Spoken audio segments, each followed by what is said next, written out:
and ahoy and good day once again to ye mateys! I be Josh the Pirate, and it brings me a treasure chest full of pleasure to welcome you once again to Corsair's Cove, Ep3 of our new story in my Humblewood world of monsters and magic.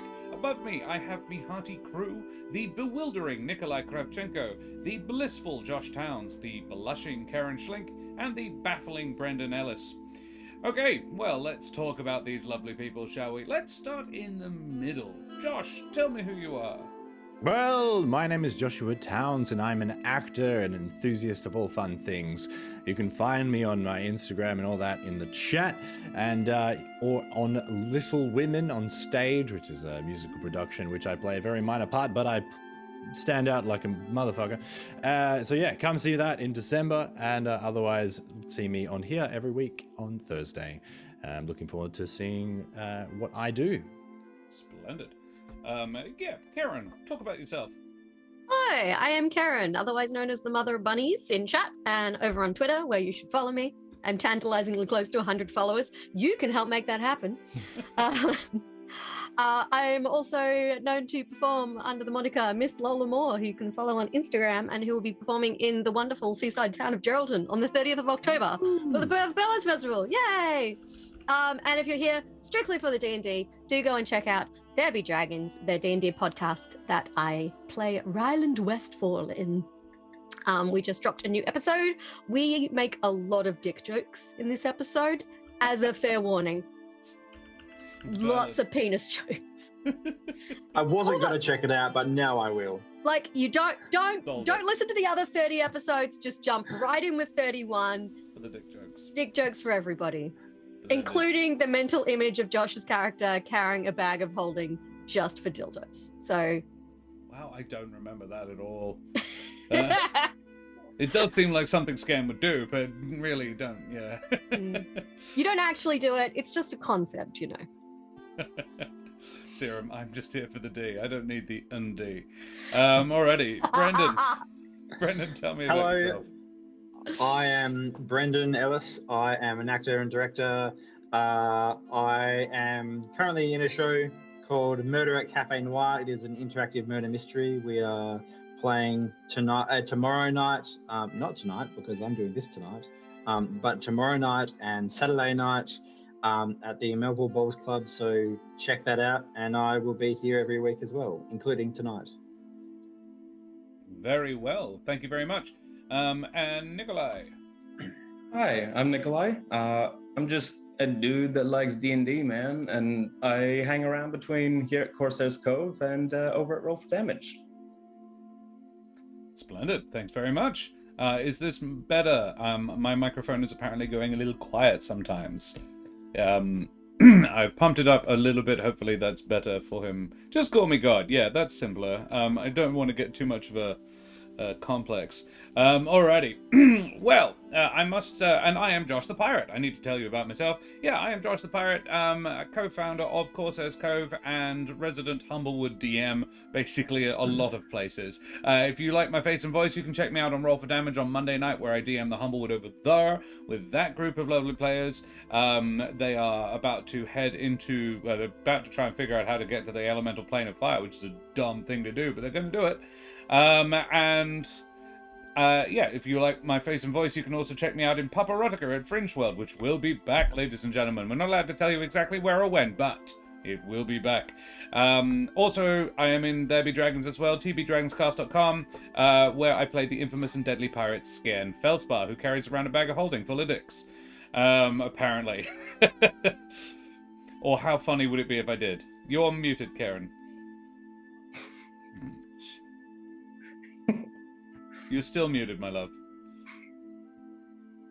Oh no, I muted myself. Everyone missed me talking about dicks. Someone clip that. Travis. Alrighty, I must also remind our capable, switched on, and undeniably dashing audience to please like, follow, and subscribe, all the things. primarily the channel, but also our socials, which I shall type socials into chat now. There you are. Yes, we have the Twitter, we have the Facebook, with the Book of Face, we have the Instagram. So you can check out our Instagram bobbies. And yeah, we're looking to get a YouTube very soon, so you can watch all the past episodes. I just need to get around to editing the fuck out of them. All right. Splendid, great, glorious, marvelous. Now, who wants to do the recap of last week's episode? I agreed to give you 1 week's grace, but this time it's you guys. Gonna look up into the void. Oh yes, all right. I will go ahead. Everyone, feel free to chime in if I disastrously fuck something up.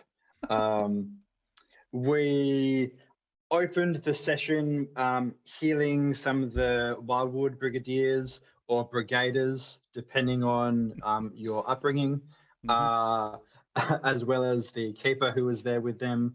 Then we spent a huge amount of time carving up the major fire elemental that we had killed in our first session. We ended up getting a few fire ember gems, as well as a fang that we could turn into something cool potentially. We then went back to Alderheart and we sent some reinforcements back to the Conjuration Circle. Some shenanigans went on at Alderheart. We regrouped, got some bounty, and then picked up to go back to our second destination, which was some hot springs where some fire elementals had been spotted. But once we got there, there were no fire elementals to be seen. I cast a detect magic and I got nothing whatsoever. But Javier cast a detect evil and good and picked up some elementals below us.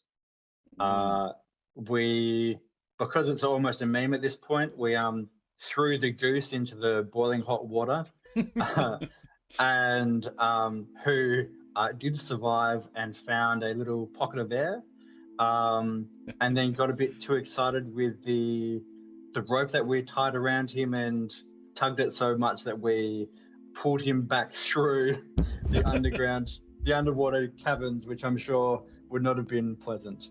No. You should have remembered how many times to tug on the rope. Yeah. Just remember how many tugs. The only thing that I think you glossed over that we probably should mention is that we talked with the council lady about how the larger elemental appeared to be acting as a leader to the smaller elementals, and we're all like, that's weird, right? And they were like, it is. We were hoping it was a rumor. So that's probably going to be a problem later. Yeah. And they were being very sketchy about it. Yes, they were. They weren't wanting to admit that they had heard about that previously. Yeah. But Javier stared at them until they told us the truth. That is true. That's what I did. Also, it occurs to me, I should point out that we have our character art. Does everybody like our character art? The amazing Daria Yevdenova, and I'm butchered that shit, but that is her name, or at least as close as I can physically come to pronouncing it. For those keen watchers of Roll for Damage may remember, in fact, Daria has been on Corsair's Cove as well. Daria played a delightful little Granny Strigg on our charity one-shot day here. She is a very talented artist, as you can see, and has done all of the artwork for this show, and we're extremely grateful. She has done a beautiful job. We've had Kesh for ages, but the rest have trickled in the last couple of days. Javier was finished this morning. Good. And doesn't he look magnificent? And yeah, Spina, I agree. Brendan nailed that recap. 13 out of 10. Solid work, Brendan.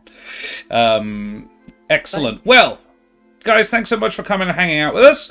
Let's begin. Mateys, may small piles of dried fruit magically appear in front of you, and all the NPCs that the DM is forced to create on the fly behave flirtatiously to you. As we head tremulously at first, and then with mounting heat and passion into the Humblewood. It is very much with mounting heat today. Yes, absolutely, and passion. Okay, so you're at the hot springs, and Arthur has just reported his findings of the cavern under the pool. What do you do? GM's Workshop is raiding us. Before we begin, GM's Workshop, thank you very much for the raid. Welcome. You have caught us right at the beginning of our stream. Welcome. And so one presumes you guys were playing D&D. Yeah, thanks very much for coming and hanging out. We're a relatively new channel. Please chuck us a follow if you fancy it. We are playing some Humblewood. This is session 3 of the campaign, so still pretty fresh, still pretty new. The art is brand new. You are seeing it as the rest of our audience for the first time, but a pleasure to have you. We are just kicking off. You were doing Choose Your Own Adventure. Oh, splendid. Well, we are just kicking off back where we started off before. We are at the hot springs. There is an elemental underneath, perhaps. We know this, but we don't know exactly where. And there's a cave underneath the pool. And so, what do you guys do? So presumably Arthur is just lying on the ground, drenched and steaming slightly. I'm drying him off. I've got the clothes. I'm drying him off. Yeah. I'm ruffling his feathers. That's pleasant. That's actually really pleasant. Thank you. So to be clear, you found a cavern underneath the spring, and there are elementals in it. I'm about 86% sure that there are elementals there. It was really hot. 86% sure. Yeah. If Well, the I heat didn't see didn't him. have the brains. I didn't see him with my own eyes, but I did feel him. It was very hot. 86 is a big number. It was pretty large. So Was the cavern lit at all? Yes. Yeah, broadly. It was. Yeah, it was. Broadly, well, It wasn't pitch dark in there, but it wasn't super bright. Because I was going to say that if you were in a pitch black cavern, then the chance of elementals being in there would be low. But if it was lit, then I guess we found our spot. Yeah, and all the water currents were doing something really weird. They were like really hot for one, but it felt like they were going in a direction. How Like- hot? When you say there were water currents, was there tea brewing, or what kind of currents are you referring to? I know there was some confusion last session. There was a bunch of grapes. I did see a bunch of grapes, which was an odd place to leave some. So I can only imagine someone else has been there. This is not canon. Being facetious. it is now. What are we That's what you- doing? The grapes need saving. Whoa. This is what you get for making lame ass jokes. They're really being dried out. Fair. It's more like sultanas at the moment. All right, there are currents. I'm leaning in. There are currents down there. There's no particular reason for them. Was the water like flowing? Did you feel like the current was pulling you along or pushing you back out? It was Pushing pulling you me out. along, right? Pushing you out of the cave. It was pushing me out. Actually, that- there was a stream coming from deeper inside the cabin. Yeah. Well, that makes sense, doesn't it? Because look, the hot water, is bubbling up in the spring. So it makes sense that the heat of the elemental would be pushing the hot water out, wouldn't it? True. I hate Let's have another raid. Oh, hey, Eldritch Scribe. Eldritch Scribe, Des, doing some more map making, I assume, this evening. Welcome, raiders. Thanks very much for the raid. Oh, we're feeling all the love this evening. Throw your favorite raid emotes up in chat, guys, and thanks very much for the raid, Eldritch Scribe. We love them. Des and I are going to be playing a one-shot in a couple of weeks over on Roll for Damage. We're going to be experimenting with the Fool's Gold Kickstarter content. Just got exciting. So yeah, guys, head over to Eldritch Scribe. In fact, let's do this. Carry on, ladies and gents. Carry on. So I'm thinking that we're all going to have to get in the spring. Yes. Ugh. I reckon we set up we tie a rope to that friendly mulberry bush, and we can dive down and we can use that as a quick escape if need be. How do you guys deal with being wet? Is it a problem for you? We can all swim, right? I can Yes. swim very well. I can swim It's just not convenient. Oh, yes. What a great point, Javier. Arthur, how big was the tunnel? Is Javier's, Yeah, he's kind of wider. Oh, Is it going to true. fit? maybe he needs to swim backwards, feet first. That sounds terrifying. How does Well, that we'll just work get some with hooves? rope No. and then pull. No, let's not do that.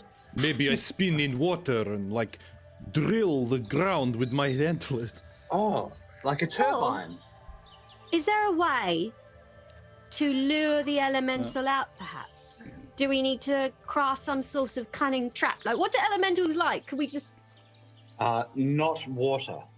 They like Oh. brigadiers. Uh, Not untrue. they, brigaders? I think you'll find it's pronounced. Oh, I'm sorry. English is common is not my first language.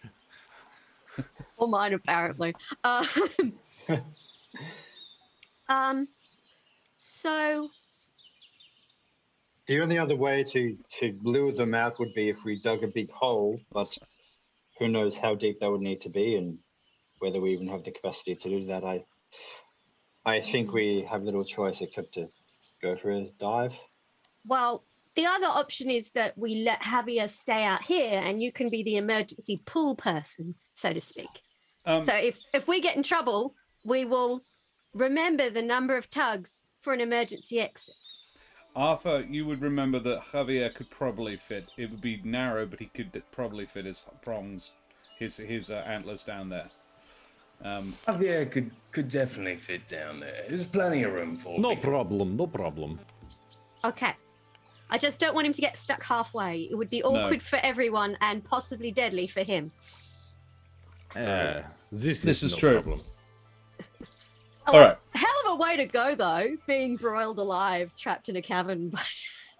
There is worst way to go. There are better ways as well. Alrighty. So you go for a dive down to the bottom of the lake. Well, should we, like, discuss the strategy once we get in there? Or are we going to talk about this more? Would you like me we to just remind wing it. you? Would you like me to remind you exactly what you're dealing with down there, like what Nikolai saw, what Arthur saw? Yes, that would Yes, be great. At the bottom of the lake, there is a narrow tunnel which turns upwards again after about 15 feet. The tunnel is wide enough that a medium-sized creature can fit down it.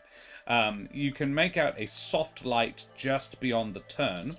As you round the bend and find the surface, there is a slight current as though the water is flowing from it. And the water is also significantly warmer when you get there. When you get your head out, you can take a breath of hot, steamy air and find yourself in a cavern. The ceiling is 10 feet above your head, although in Javier's case, probably more like 6 feet. And the walls are all coated in condensation. Said walls are smooth, and there is very little detritus or rubble, no loose sand or grit. There is a small stream, and I mean like very small, like basically an inch deep at most. It's a very soft, gentle flow. Little more than a trickle, which flows out the way you come in, and deeper into the cavern you can hear flames crackling softly. All right, so go for a swim and then approach slowly and take it one step at a time. Arthur and DM, how long was the swim? Good point. No more We than can 30 make it. seconds. Oh, great. Okay. It's literally a pond, and we're just like, Can It's- we yeah. make it? It's like no bigger than a large swimming pool. Like, not an Olympic size, like a personal back garden swimming pool. Let's go. Arthur, you go first. I'll be behind. Yeah. Arthur's gonna tie one end of the rope around the mulberry bush and trail it over to the hot springs and dive in. Yeah. Cool. Guess we follow and go for a swimmity swim. Dive I guess. into the pleasantly warm water. Not for long. It gets, it is pleasantly warm for Eric. For everybody else, it is uncomfortably warm to the point of really quite hot as you're coming up into the into the cavern. As you guys pointed it out, I will take advantage of it. Javier, can you please make me an athletics check? Javier's last.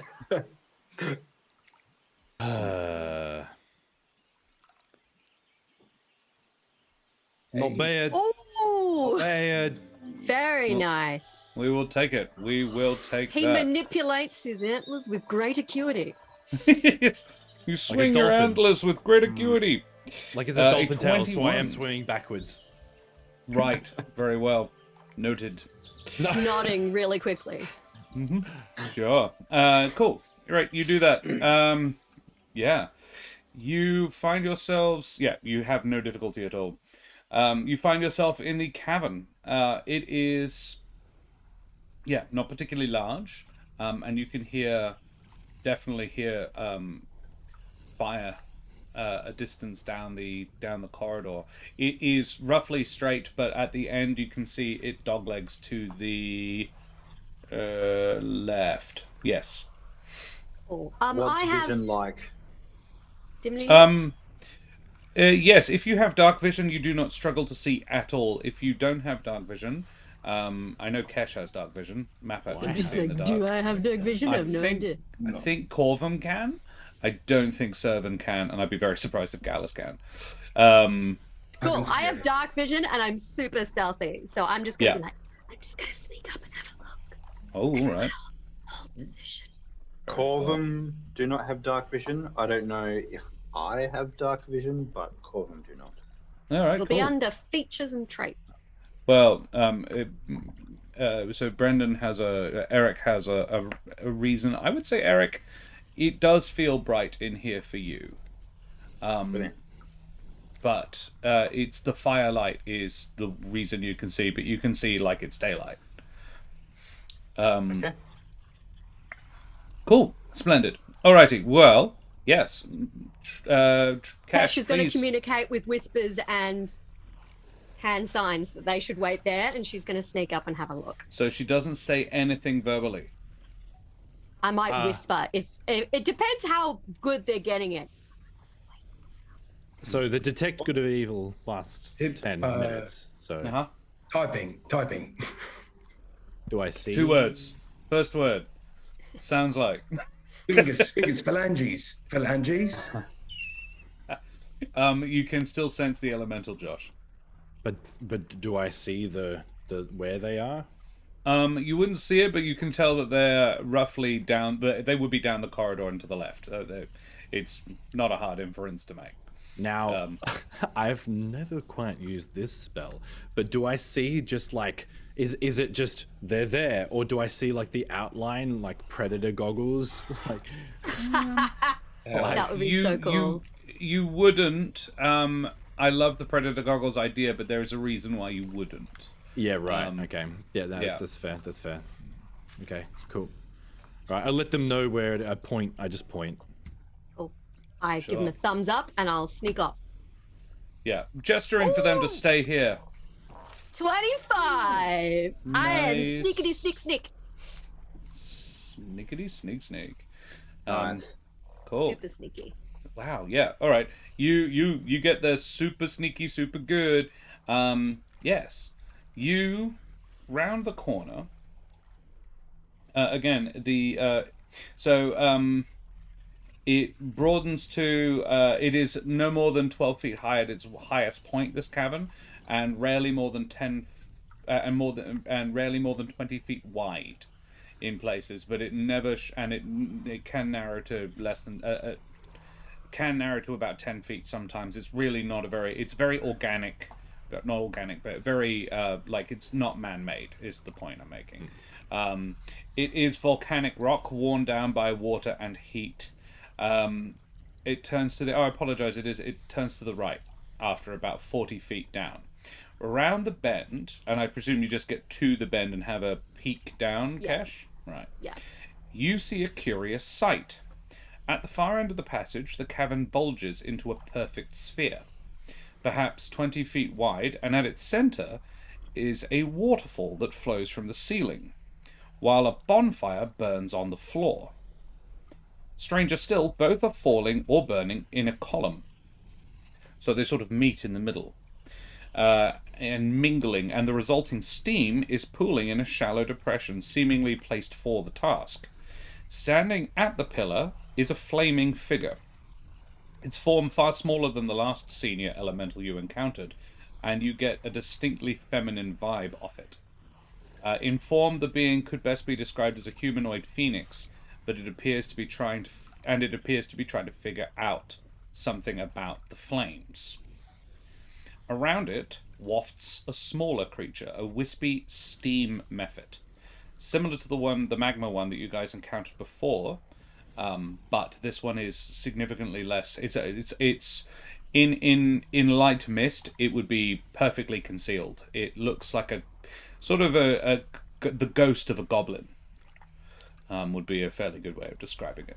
Like long and like Harry Potter goblin, like long pointy nose, and if Dobby died. This thing would be. This would thing would be. Don't worry about it.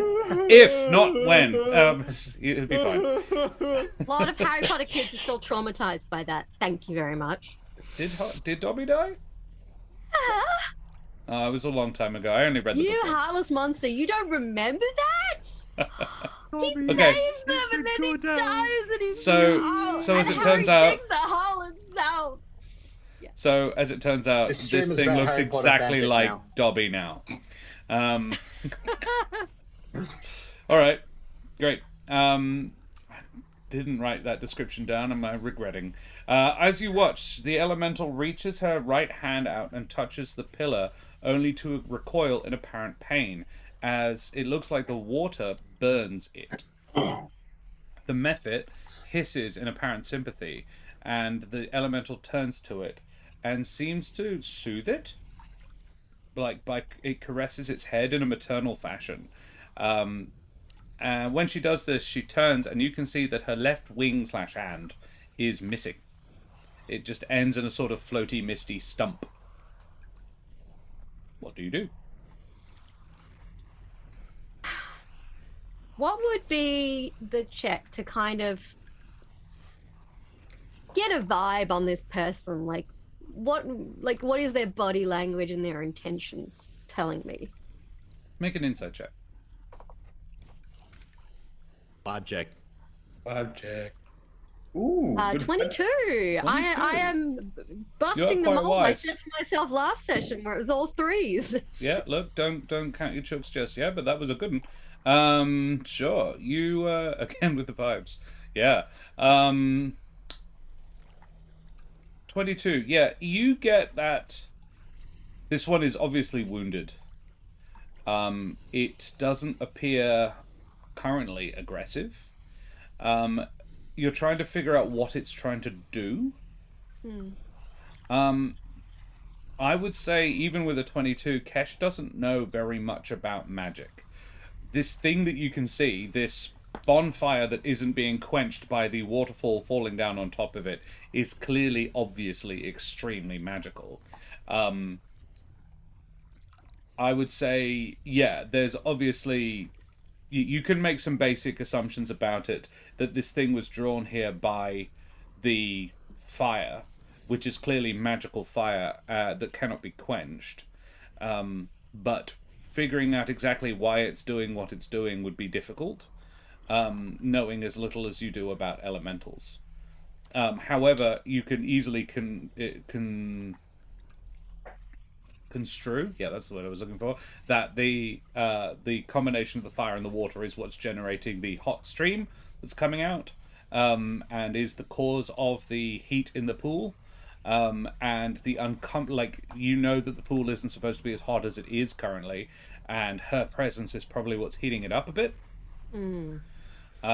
The actions with the steam method, you've encountered plenty of elementals in your time. They've all been hyper aggressive. You've never seen one calm and at peace and at rest like this. So this is very much untrodden ground for you. You do get, as I said, a maternal vibe, not just a feminine, but a maternal vibe.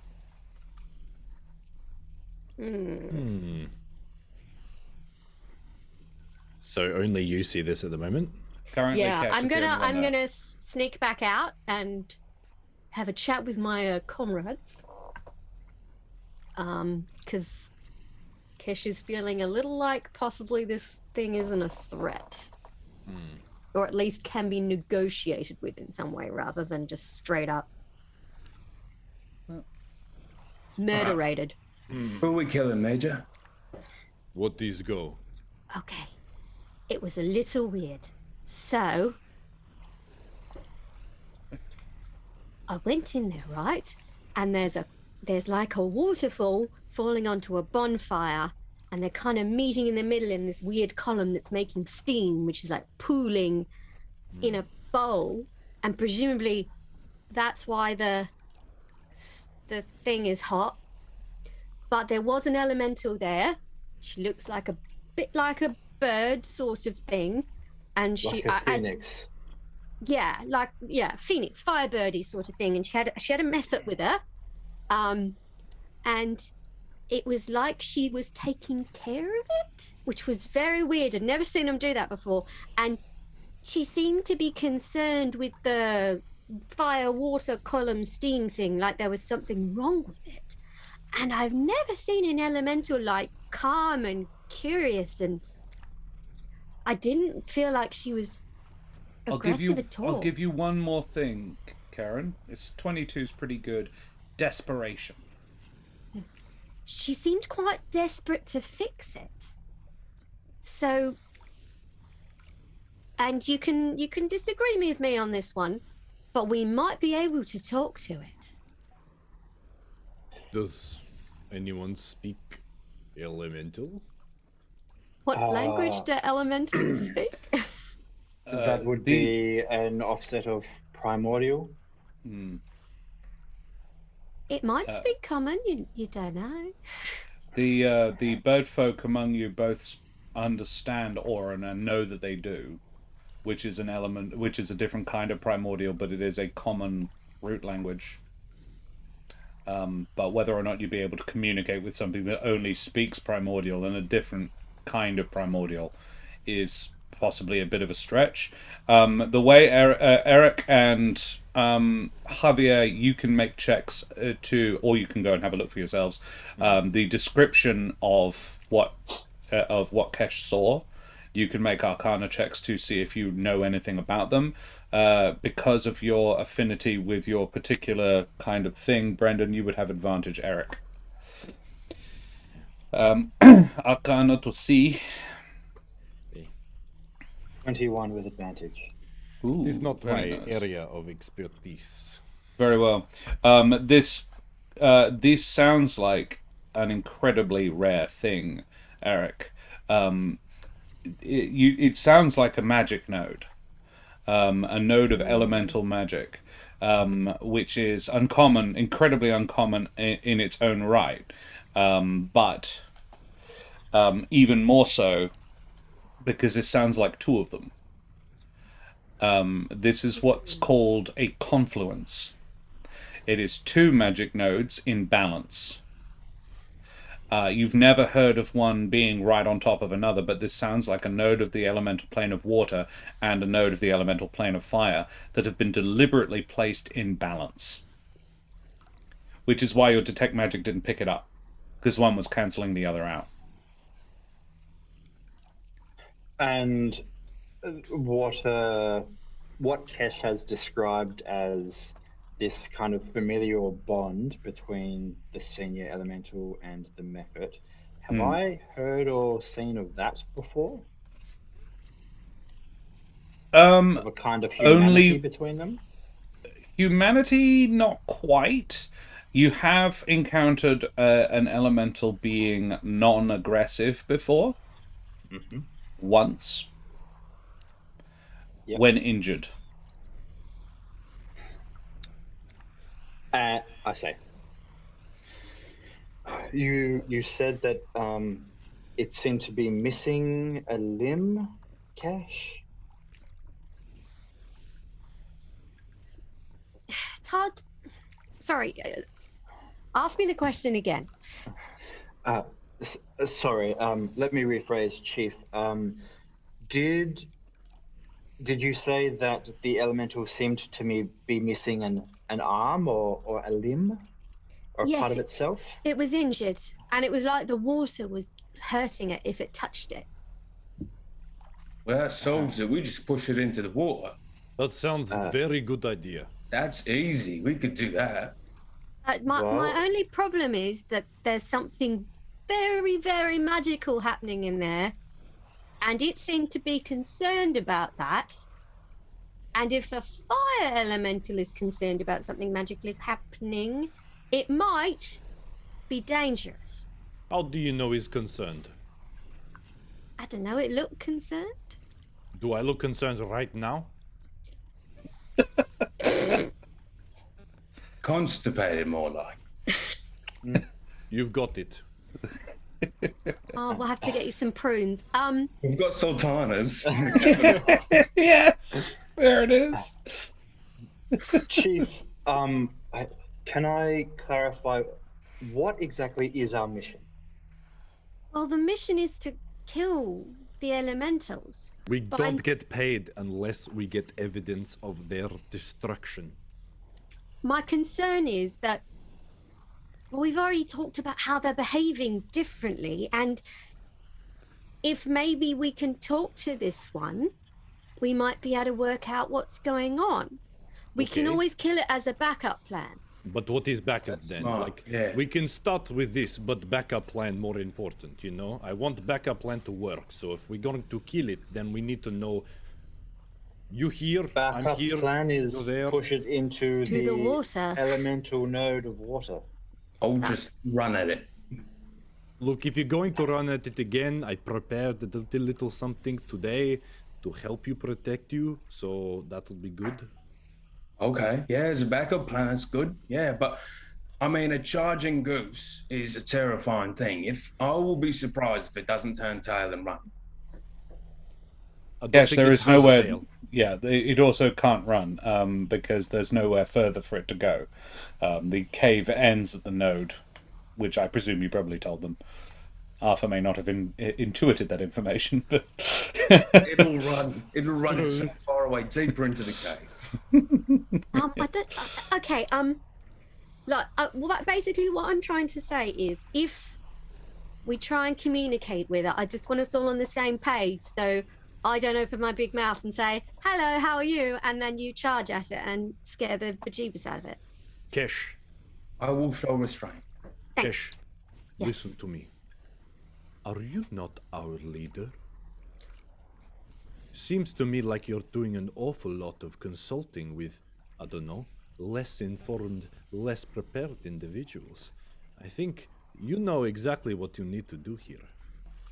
Own it. Wow, thank For what it's worth, I would refer to myself as a consultant more than anything else. But you are the chief. I'm sergeant, but I'm still under you.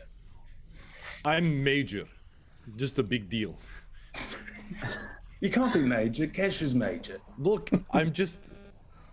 We were talking about different thing like major elemental, so I'm Major Javier. You're the best Javier I know. There we go. Okay, well, I would like to try and communicate with it, I agree. perhaps understand its intentions. Maybe it wants to go back to the fire elemental plane. Brendan, you would know that is possible using one of the nodes. It is basically a doorway.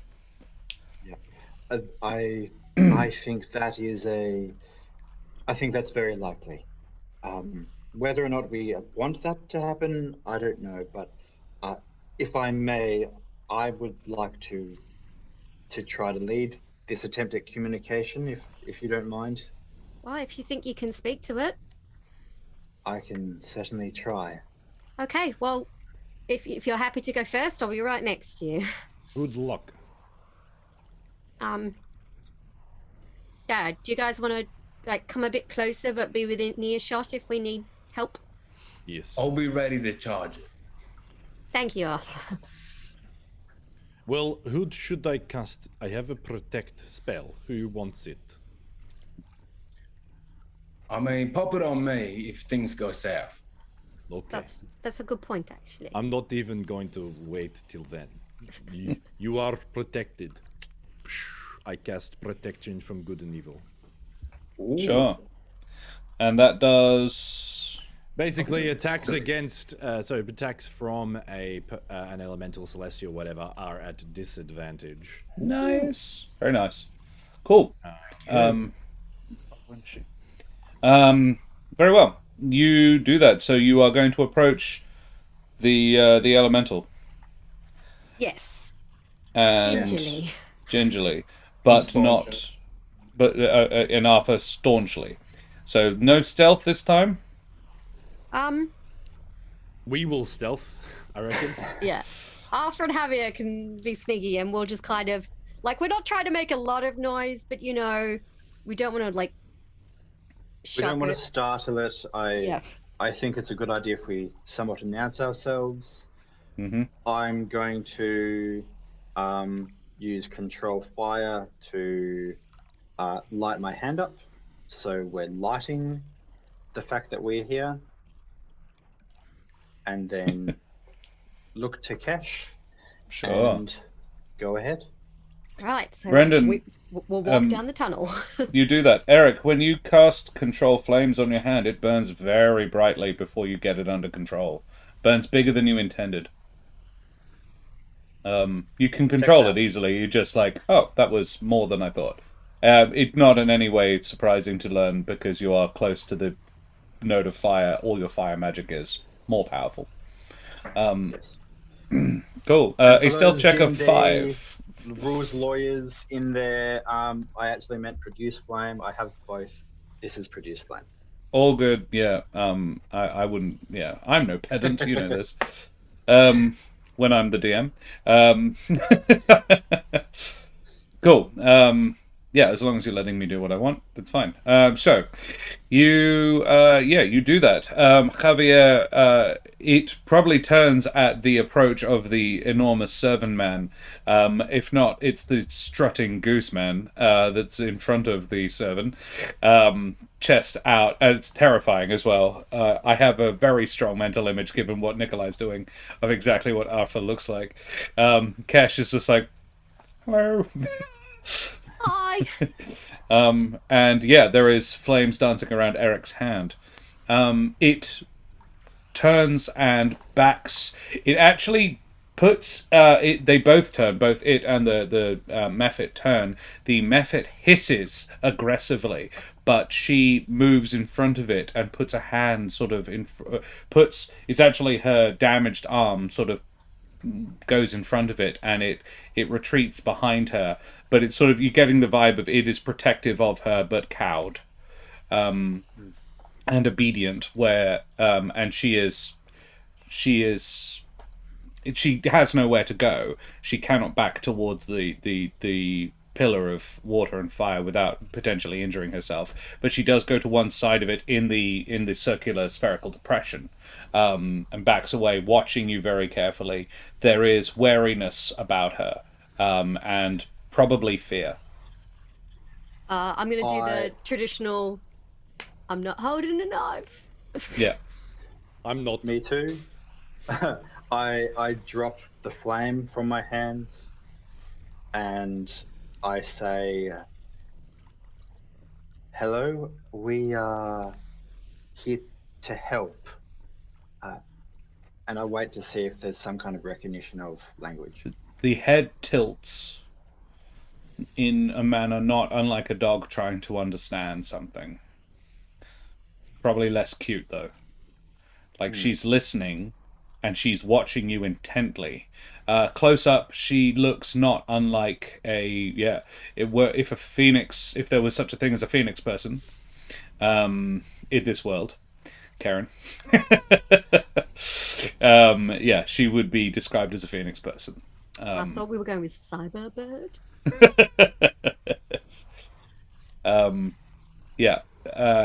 She's watching intently, but she watches you for a moment, and then mimics you. Puts up both hands, but one obviously is sort of ending around the mid forearm, And yeah, she then looks at the other three and just seems to be waiting for the next move. Like, okay, no one's being immediately violent. This is good. First step. I would like to reach out one hand. How close much are you? distance is- Yeah. Uh, You can be, like, how far would you like to be away from her? There is about 30 feet of distance up to the spherical depression after the turn, and then the depression is about 20 feet across. She is about halfway across it. I imagine that I, at the very least, am kind of at where the spherical chamber opens up. Mm-hmm. And so from the mouth of that chamber, I'm going So to about start 10 feet? with this. Yep. Yep. And then I'm going to hold that for a moment, and then I'm going to gradually start walking towards her. And if she reciprocates, and will continue, and if she kind of backs away, then I'll stop. She cocks the head again. Again, it's more like a bird. It's a sort of a magpie sort of analyzing a situation, looking at your hand. And then moves her head very close to it to examine the hand. And sort of above her, the mephit sort of comes up around her shoulder and looks down, sort of looking as well. But there is significantly less intelligence about it. It's just sort of a food? No food. Whereas she's like, what's this about? And then she looks back up at you, and with one flame claw, she goes very slowly to you to put her finger on you. And can you make me a Constitution save, please? Absolutely. Eric.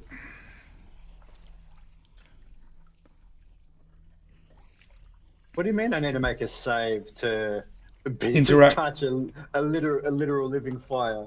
Bonfire, yeah. 15's pretty good. Yeah, it does not injure you. It is almost unbearably hot. But given your tolerance for heat, that's impressive. And yeah, she touches your palm with one claw tip and then withdraws. Like, huh, that normally hurts them. Like, you very clearly see surprise across her face. And then she says something. She says, Mruenshi. Do I or Arthur, do we get any sense of what that might mean? Make I think it'd be flat intelligence. So not great. Does anyone get it? Do we all enroll it? You'd all hear it, but there is very neither you. There is no reason you would be able to speak primordial at all. I'm afraid, Javier. Roll anyone. I got a 4, so even if I did. An 18 from Arthur. Arthur, this sounds like she's introducing herself. Then that's her name? Me and she, was it? Morwenshi. More. Orwenshi. Think that's a name. Oh. What did she say? Malenji? Alenshi? I will. And she looks at you and shakes her head, Arthur, and says, and sort of taps her own chest and says, Morwenshi. Morwenshi. Then does the sort of Morwenshi. nose tilt up at you and tilts her head, sort of, and you? To who? Name's Arthur. Nimzarfa. Yeah, close enough. Morwenshi. Morwenshi Nimzarfa. Javier Birlandinov. And yeah, tilts head again. Javier Berlindeno. It's perfect. Kesh. And the the Mephit goes, Kesh! Close enough. And she pats it. Kesh. Kesh.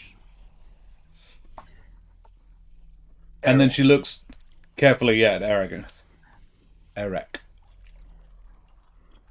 Then she rattles off, and I'm not going to try. She rattles off it's almost fluid. And it sounds not unlike flames crackling. But it's sort of, you know how Indian spoken aloud, and I would say Indian sort of, trying to remember what the language is actually, Hindi. It sounds quite fluid when spoken aloud. It's quite a flowing, lilting language. It's similar to that, but if it was spoken by an actual raging fire. Are you saying it doesn't sound like this? It sounds like that mixed with Hindi.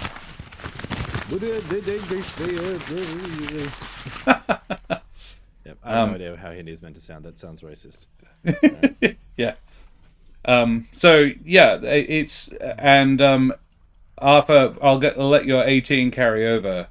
You get the general sense and nothing more of what she is saying. She is trying to get home. Aww. She is trying to take her young home. Okay. Eric, I think she's trying to... I'm pretty sure the bonfire is it's the no passage doorway back home kind of thing. So she wants to leave. Yeah, it seems like it. The steam method's a little one. Which would make the other parent a water elemental, I would suppose. Yes. So why can't they leave? Eric, that's not how it works. No. Well, I'm 100% sure that the other parent is a water elemental and a fire elemental can't breed. Or maybe in true D&D, but not in my world. That doesn't make any sense to me canonically.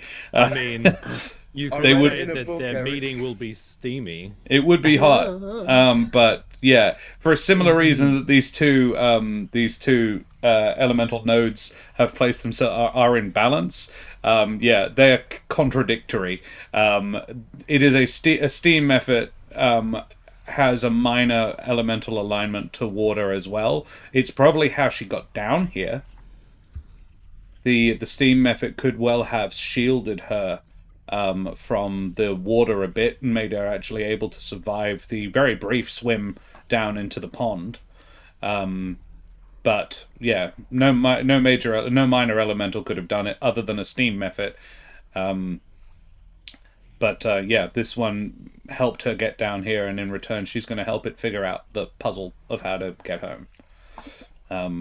and does it seem that the thing that's stopping it from leaving is its proximity to the water node?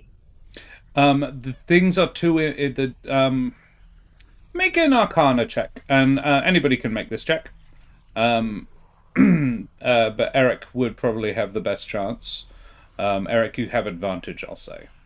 Dirty 20. Dirty 20. Kesh is rolling good tonight.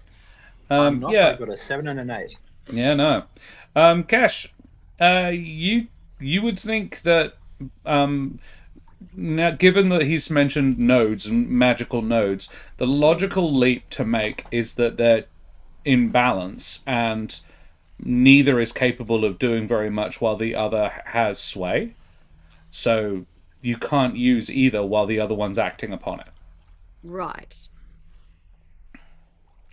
And it's lethal for her to interact with the water one. So if we kill them, they go back to the elemental plane, right? Not necessarily. Depends on their strength. Right. So we can't just be like, hey, if you let me lop your head off, you can go home. Well, the spine of the last one we killed stayed here, so It did. It did.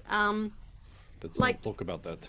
Does anyone have an umbrella? Can we put an umbrella over the bonfire? And like, If it got down here, then maybe it's able to get back up, and we could lead it back to the conjuration circle. We potentially could. Oh no, opening a rift to the fire plane is not a good idea. also there'll be a whole bunch of brigaders there, and they might object to us turning up with this. DM, do I know of the locations of any other fire nodes? No, I would say probably not. Make an Arcana check for that though, because you might. Okay. Just a flat one this time. Javier could hold me up against Oh, the wow. water node, and it'll just run off like water off a goose's ass. This is true. This will work. This will look. Anybody who wants to, one person you can choose who can make an intelligence check, flat intelligence check. Eric, you're Not me. I think it probably would be Kesh because these two suggested it. And Eric is thinking about other fire notes. So Eric, you're sort of consulting with your inner self. And yeah, you can sense very distantly there is another one to the northeast. Close? But no. Beyond the boundary of the Humblewood. I only got an 11 for these two.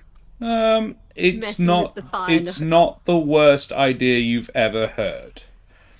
All you have to do is to I love it.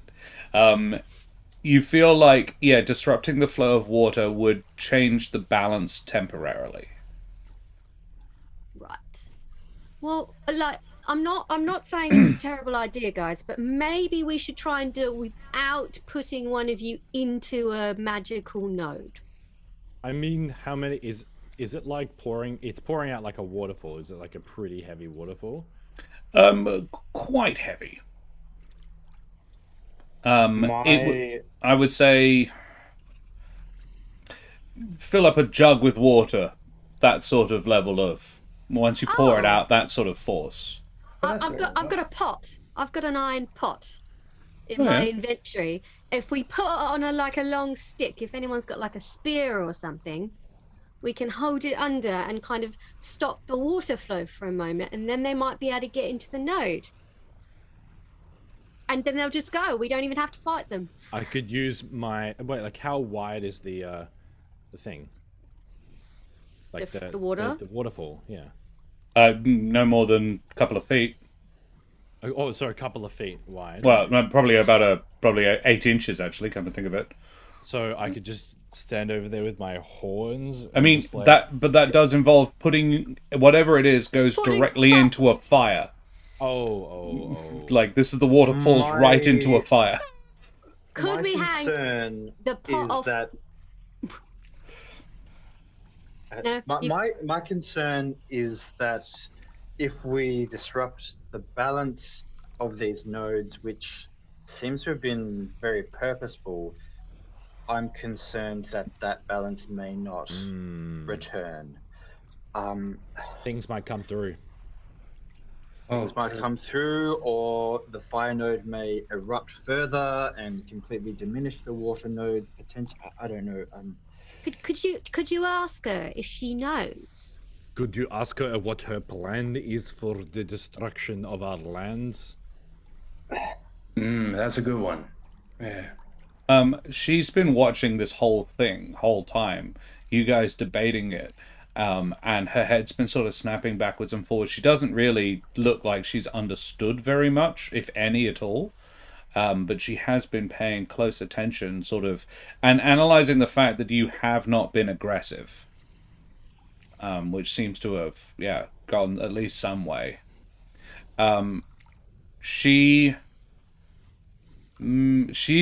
rattles off more of her sort of primordial speech. Arthur and Eric, you can make another check to see if you can wrap your head around it. Nope. Oh, Eric. This time it's Eric. He's a bit keyed into it now. It's probably because she's talking about the notes. You pick up the phrase temporary imbalance. It's probably because it's a bit of a technical term. It sounds like you have to go back to the root core primordial language for that. And you get that, like, when she says it's a positive thing.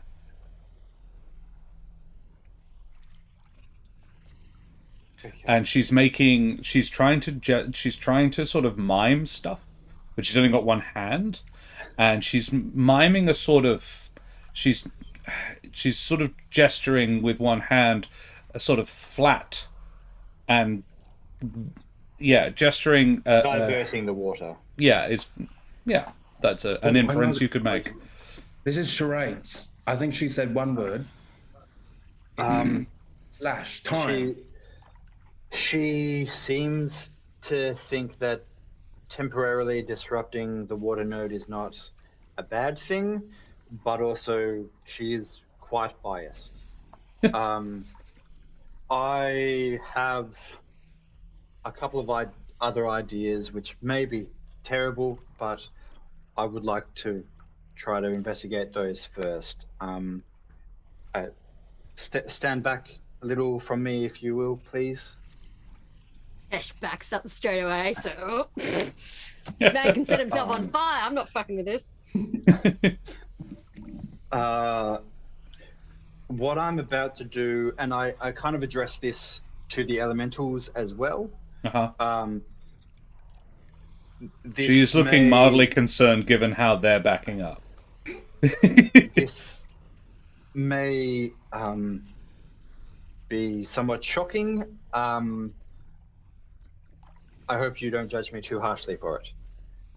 And I'm going to close my eyes. And as I do, the red in my red feather starts to drain outwards towards the tip. And as it does, a burst of fire comes from it and forms the shape of a small phoenix. Ooh. How That's small? a neat trick. Are we talking what size? A hawk? Small A in pigeon? terms of size category small. No, I'm thinking like I'm meaning like I think hawk. Yeah. I think hawk. so a decent sized bird of impressive prey. Wingspan. Like Yeah. owl. Yeah. Cool. Yeah, it appears. What does it do? My focus is on it for now, and I'm just kind of testing as I move. I'm doing this where no one can see. As I'm moving my hand back and forth, I'm just kind of testing that we still have a connection, and it kind of follows my hand at a close distance, and then hovers in the air. Yeah, it does. The phoenix definitely does. Until she says, she utters a string of words, and it turns around and looks at her. It doesn't move towards her, and it trills a response like a bird singing. And Do I have any idea what they're speaking about? yes, you can vaguely understand your phoenix. It says, "Mine, friend." I then say aloud again to my group as well as to the elementals.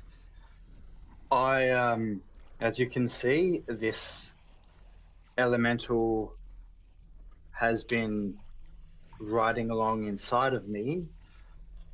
I'm not entirely sure of how this works, but Dude, that's so gross. maybe That's so gross. don't turn into that kind of thing. That's not cool. Oh. I'm wondering if Did it hurt? it burnt a little bit. There was a burning sensation, but it's fine now. Oh. Okay, so I'm. can it talk to the thing? It seems yes, it can, but I'm wondering if I can use my body in the same way to channel it through me to the node, and hopefully I don't incinerate myself. And that How way, do we maybe know? we can How do we know circumvent. that you are not the reason this is all happening? I did ask you not to judge me too harshly. I'm not judging, I'm well, asking a question. The answer to that is I don't know. You don't know if you're the reason this is all happening?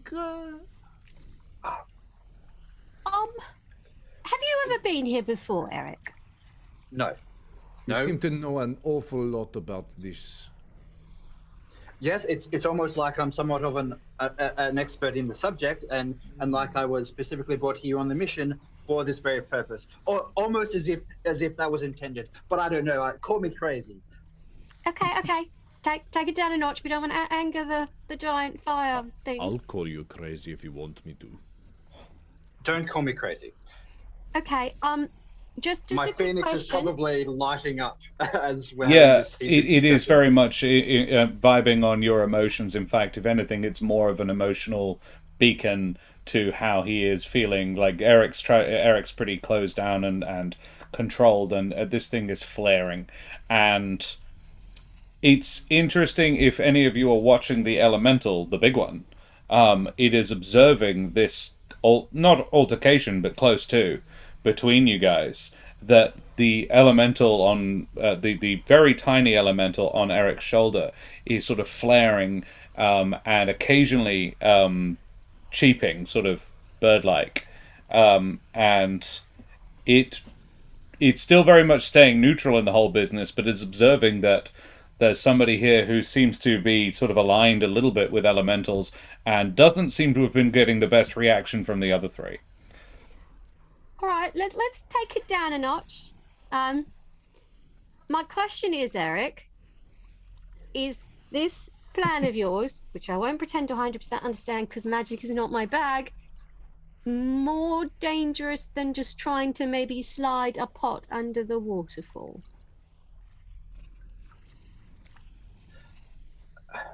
To me, yes.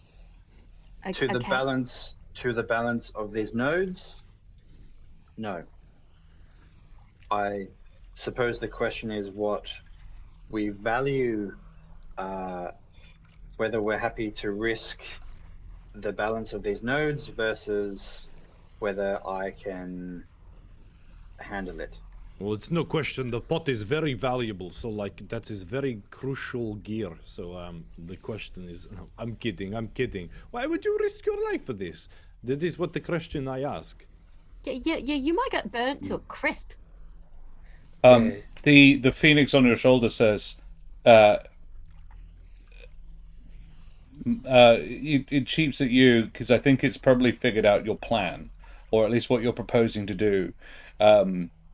And it cheeps at the elemental, and the elemental looks like, whoa.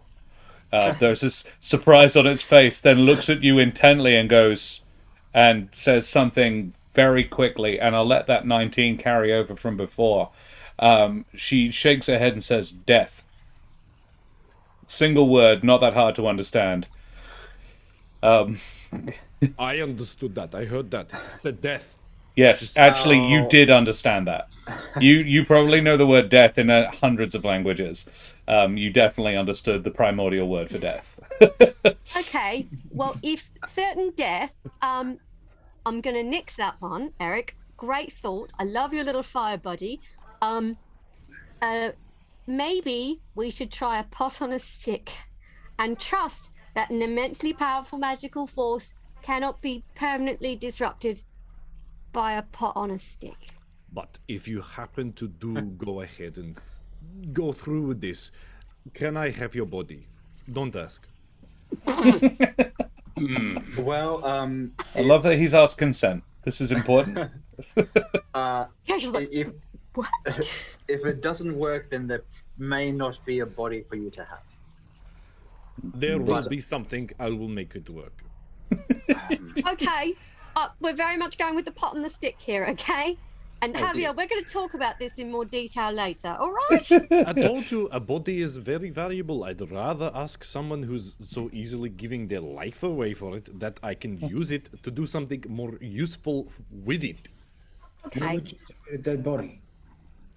What do you mean what you would do with the dead body? There's so many things you could do with a dead body. We'll talk later. I'd really rather we don't. Kesh just glares at Harvey and mouth like, don't give him ideas. I make eye contact with my phoenix, and then it returns to my feather. Okay. It says it tilts its head, and when it understands what you want it to do, it says stay, like it's asking to. If you can sustain yourself, then yes. And then it says fire good. Yes. And it's actually okay. looking a bit bigger than it normally is. Okay, let's go with pot on stick. I Do any of you have have a another long idea. stick? I've got a long hammer. We could use that. How long a hammer? And are you okay with sacrificing it? Because it's very hot. I'm not I have okay a with mace. sacrificing my hammer. I've got a crowbar. Okay, plan. We could put the pot on the crowbar. Crowbars are traditionally made of metal. This is a fire. Oh, I've got a Crowbar. javelin. If we do, I can hold the crowbar. I might That's just true. get a little less. I singed. have a shield. Maybe a shield is better than a pot. You just have to direct it very briefly. There is a whole forest outside that might be full of branches. But fire and wood. Wet wood, because it's going to come through a pond. this is true. Doesn't have to work for long, just long enough that the water is diverted. In fact, probably the less time the better, to be honest. Given Eric's concern about disrupting the balance. Okay. I've got a javelin. We can use that. That'll do. Javelins are fairly long. Javelin this whole time! Where have you been keeping this javelin? Just pulls them out of his pocket. One of those Well, if you've magical got a Yeah. ranged weapon, you Got can three, give me my actually. grenade Do you want back. more? He's also got a 10-foot ladder.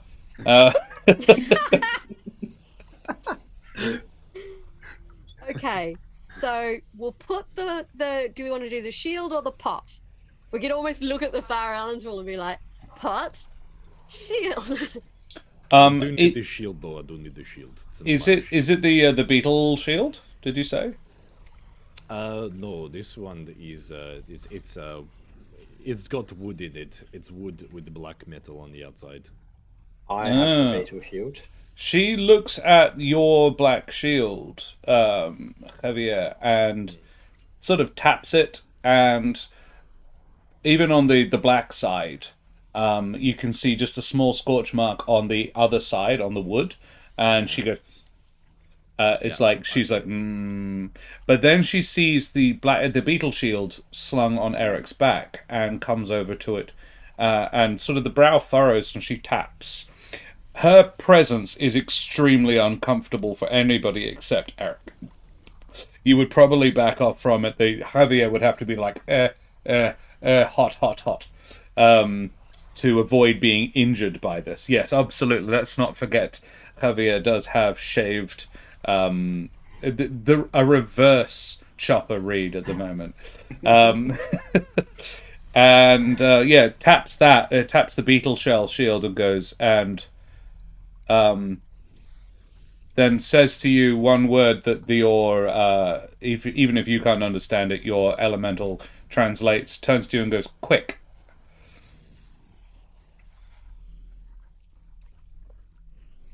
Okay. Anyone get that? Okay. We're using that? Cool.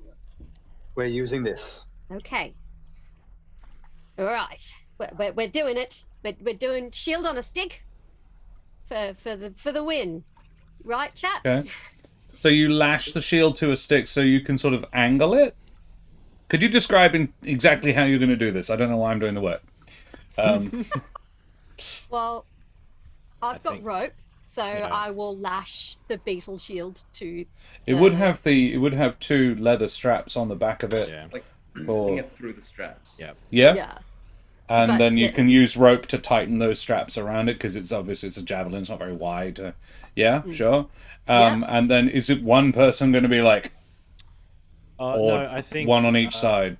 How far away does it take before it starts getting unbearably hot? Good You question. can get within probably 5. You can't get sort of in D&D terms. You can't be. You have to be more than 1 square away from it. You have to be at least 5 feet. I wasn't joking when I said I had more javelins. We could just strap another javelin onto the end. You could do one on each side, so you can both stand holding. You can have 2 people, Yeah, one at that's what each I was end. thinking. Yeah. Either that, or you can like put one like I'll stand real strong, and you can put one like in the like hooks of my horn to like lever it. Like Yes. Yes. yeah, I love that.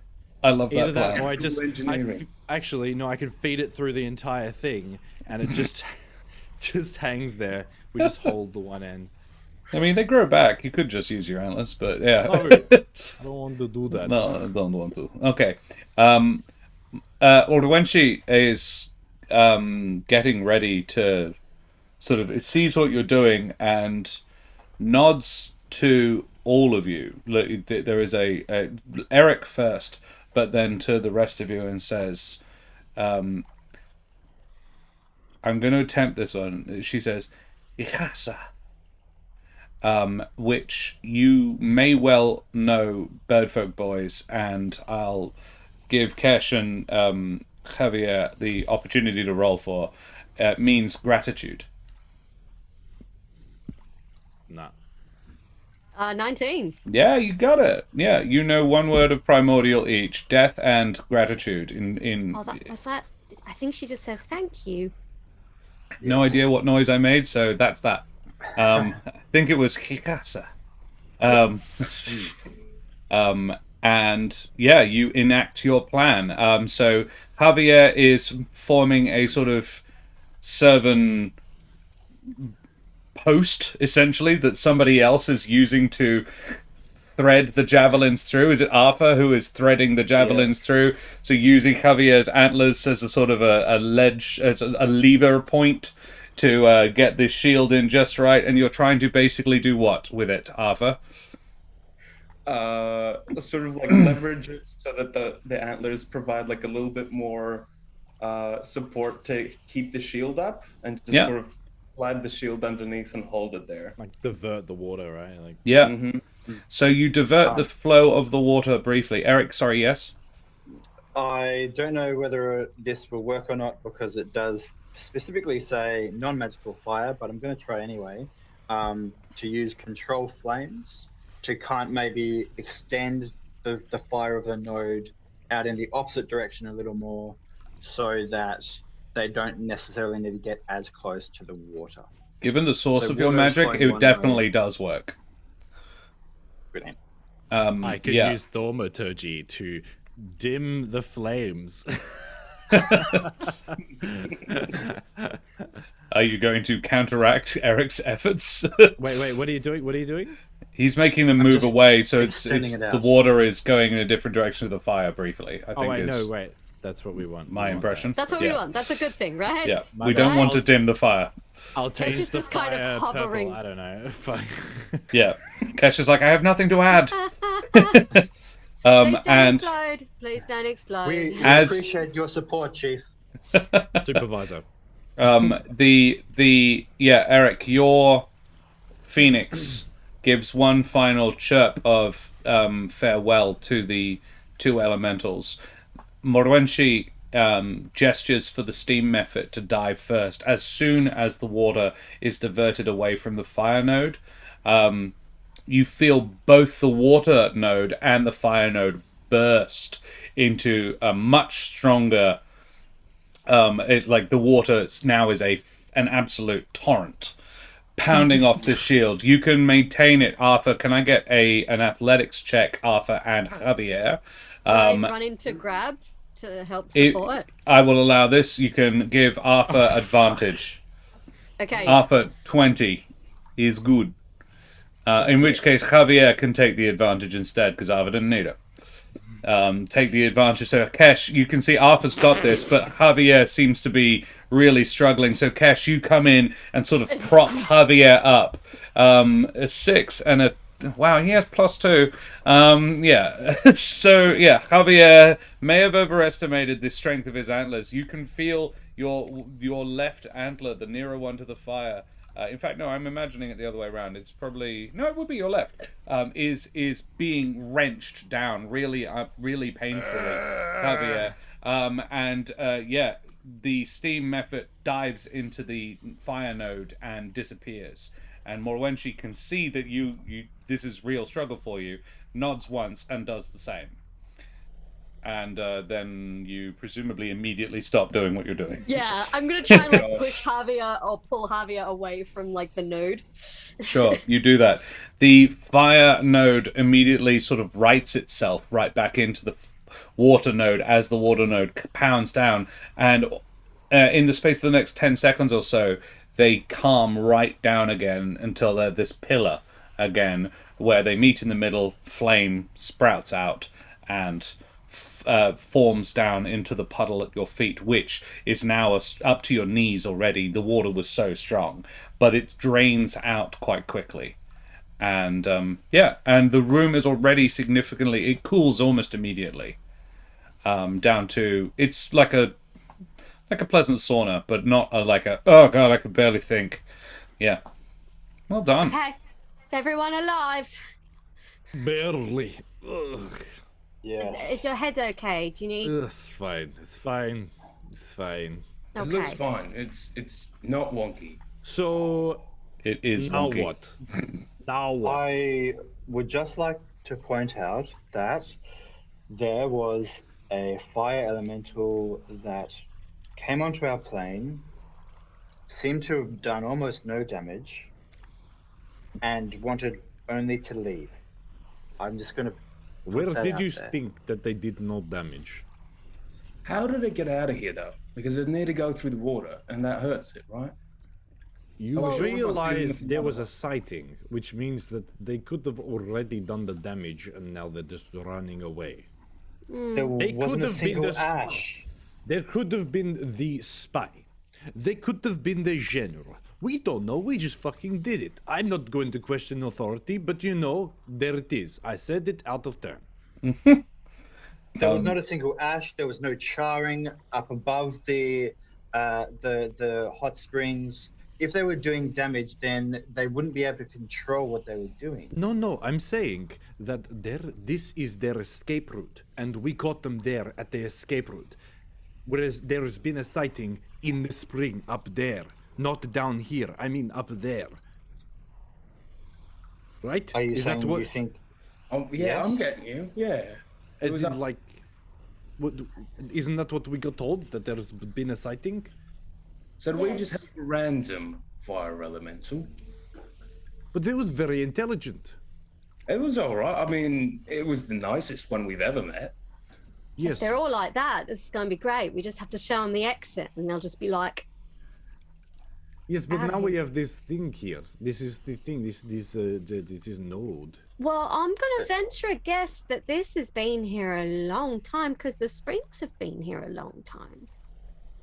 I Yes. imagine just no one ever bothered, coming down here to see what was at the bottom. I mean, why would you? I imagine people just assumed it was a normal hot spring and no one ever wondered whether it was magical because they had no reason to think it was magical.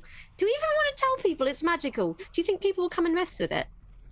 I mean- Yes, I think they will. I think it's best that we don't mention this. I mean, Eric also did share the information last week that he cast detect magic and didn't detect any. Yeah. So it looks like it's hiding itself. Or it's been hidden. Has been hidden. Are nodes naturally occurring at all? Yes. I got the impression that this was They are specifically basically kind of created. they are created might be too strong. Like you Manipulated without to be like this. manipulated to be like this, possibly. Possibly one was here in the first place, and a second was created to balance it.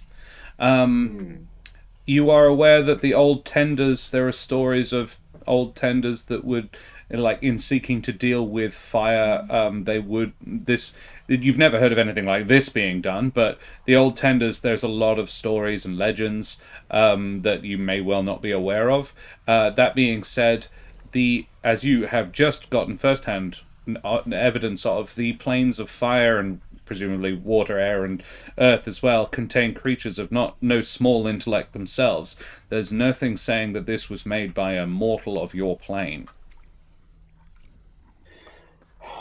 The plane of water is the enemy of the plane of fire. It's hard to tell which of these nodes was put here or created itself here first, if they didn't appear at the same time.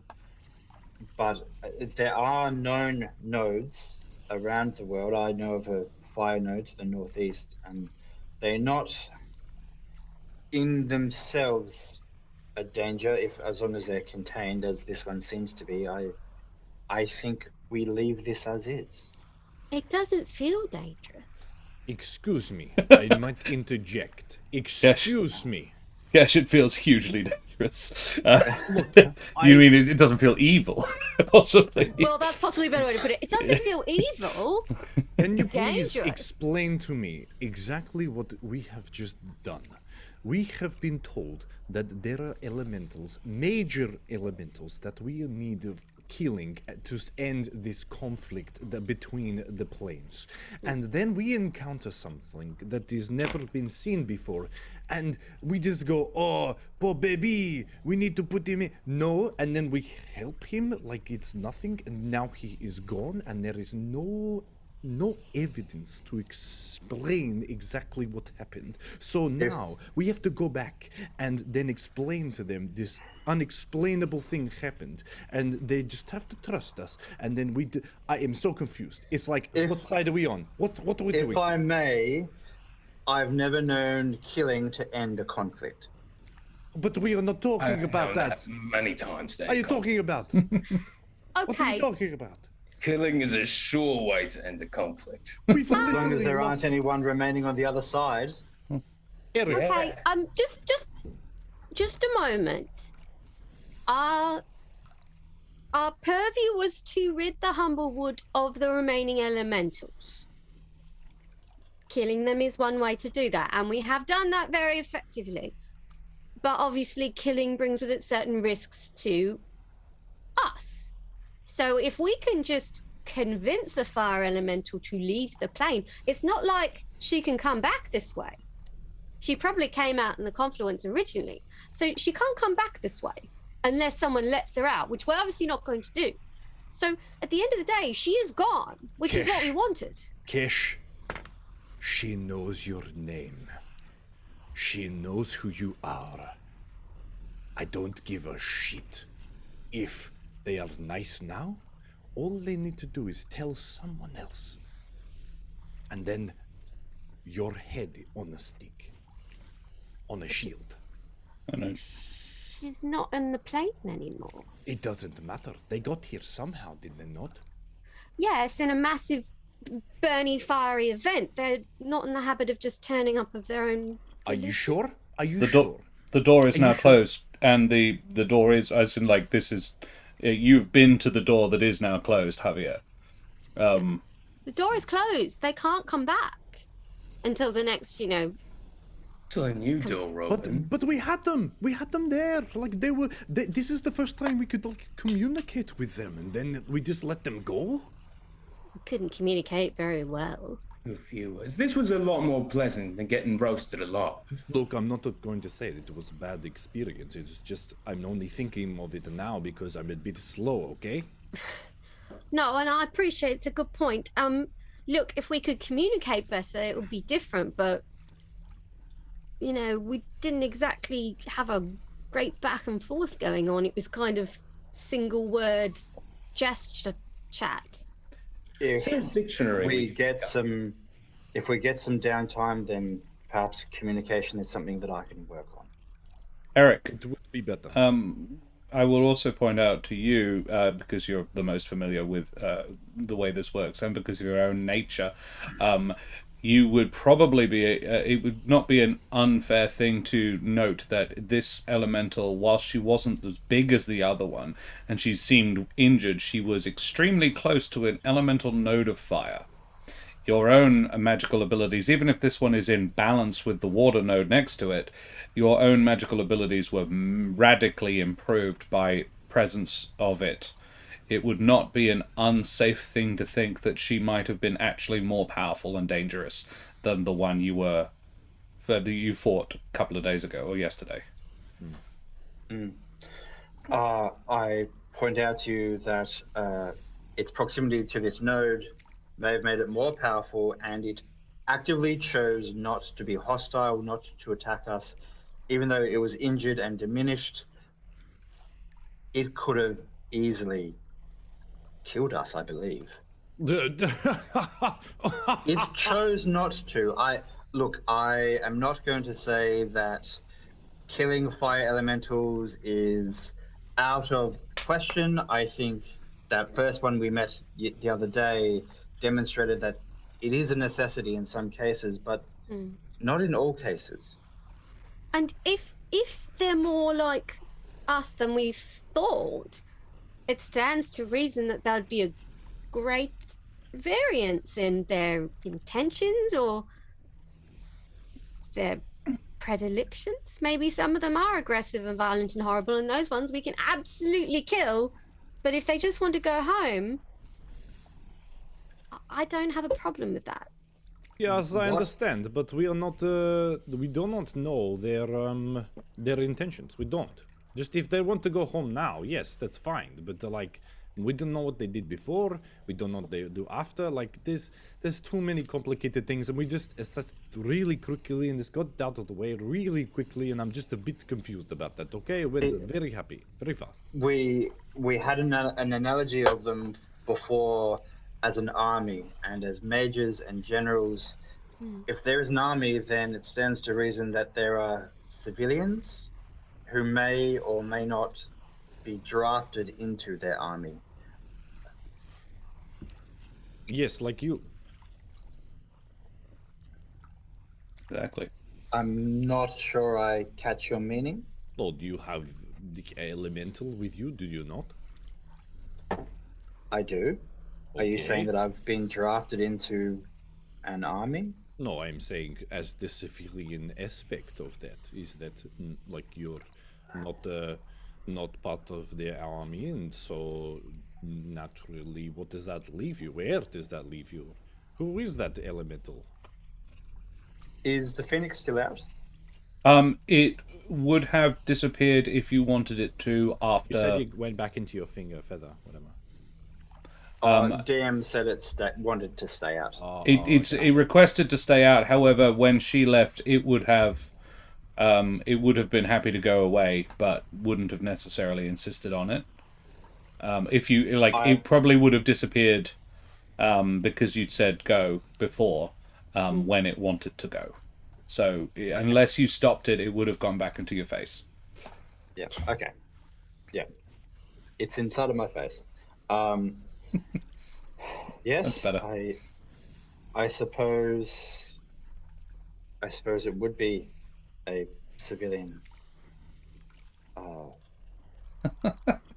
Theory is really good at intelligence checks. That's a 15. Look, at the end of the day, we cannot know its intentions unless we can communicate with it properly, which we couldn't, but we could tell that it wanted to go. Which At the end of the ultimately is day, what we you know. wanted it to do. And if it has caused chaos and destruction, then that's bad, but it's gone now, and it can't hurt anybody else. Okay, so what We do we are tell them? arguing in a sauna powered by 2 elemental nodes. Perhaps we can move this conversation elsewhere. Is there anything around that we can that I can grab as evidence? Is there anything at all? Well, it occurs to you that they. I would. Sorry, Arthur. I say we just lie because we got spare ember gems that we didn't show, right? We just show them. We just double dip. I was going to say that they said they never requested to see evidence of the first kill that you still have, so you could just present your evidence of your first kill as your evidence of your second kill, or you're heading onwards to a third that may or may not be hostile. See what you find there. Cross that bridge when you come to it. But if you're looking for evidence of a fire elemental down here, there's definitely evidence of a fire node. There isn't any bits of fire elemental that you could claim down here, I don't think. She didn't leave a fiery feather or something. No, sadly not. And if she did, you wouldn't be able to pick it up anyway. I think, given that we've been going for a little over an hour and 45, I think we should take a short breaklet there. Chat, thank you so much for hanging out. It's lovely having you all here. Yeah, all four of them have things living in their faces. Look, you're not wrong. So Rachel Fukar plays in the other game, and the Corvum in that game has an Astorial, an angel. A Humblewood angel living in his eye socket. Yeah, for awkward and complicated reasons. So yeah, it's not an uncommon thread. I interestingly didn't choose this for Eric at all. This is entirely Brendan's call, and I love it. I love the fact that it just happened, and Brendan is not aware of Nevermore at all, which is great. So we will go away from here for a couple of minutes. We're just going to take a quick pee break and grab a drink, and we will be right back with you, chat. Thanks for hanging out, and we'll see you soon. Say goodbye, everybody.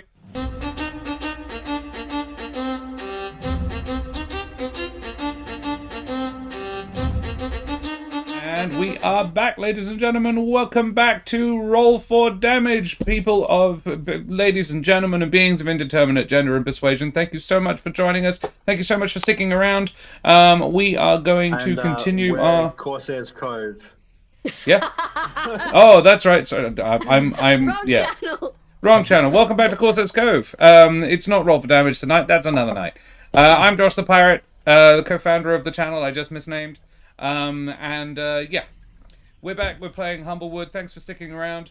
So, yes, where we left them, the party was just leaving a secret cave under a hot springs powered by a confluence between an elemental plane of water and fire, which is pretty cool, and they've basically figured out how it all works. Do you head out, presumably? Head back to your hot springs? Yeah, let's get out of this weird-ass magical danger hole. Very well. You get out of the magical danger hole. I might linger. I might be the last one out just to see if there's any elements of this place that we've missed, and kind of more so just to kind of soak up the elemental nature of this place one last time. Yeah. Make an what skill would you use to look for that? Because it's kind of getting in tune with the elemental side of it, probably Arcana. Sure. I would allow nature if it's better for you, because it is similar deal. It's exactly still a the same. 4. Yeah. So an 8. You don't see anything extra or else about this place. You do. It's very pleasant for you. While everybody else has been feeling quite uncomfortable down there, for you it is an extremely pleasant, restful place. But nothing particularly special about it, other than the incredibly special nature of the place. Yeah. Nothing extra. You head back out. Arthur, Kesh, and Javier. If anyone who cares to can make a perception check. I will definitely do that. This is 22.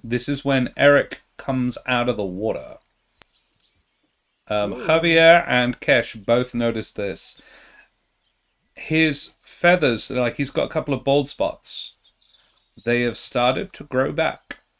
Ooh. Today. Okay. He hasn't noticed yet. He wouldn't have. But So, as in, like, they've started to grow back. Sorry, how have they started to grow back? Is it just in the when balls? like when the feathers start coming back, you get the little pinprick sort of look. It's when a new feather starts to grow back.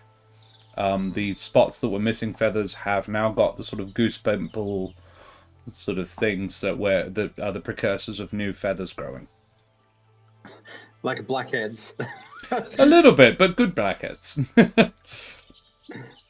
Cool. But yeah, and you would say neither of you noticed this before you went in the pond. All right. Eric, you've got a bit of a skin infection. I think it's the heat must have troubled it or something. Doesn't look very good. Okay. I'm gonna cover my bald patches as I kind of get out of the water. And as you touch them, you notice, yeah, they're growing back. Huh. Okay. And as a bird folk, you obviously know what that feels like.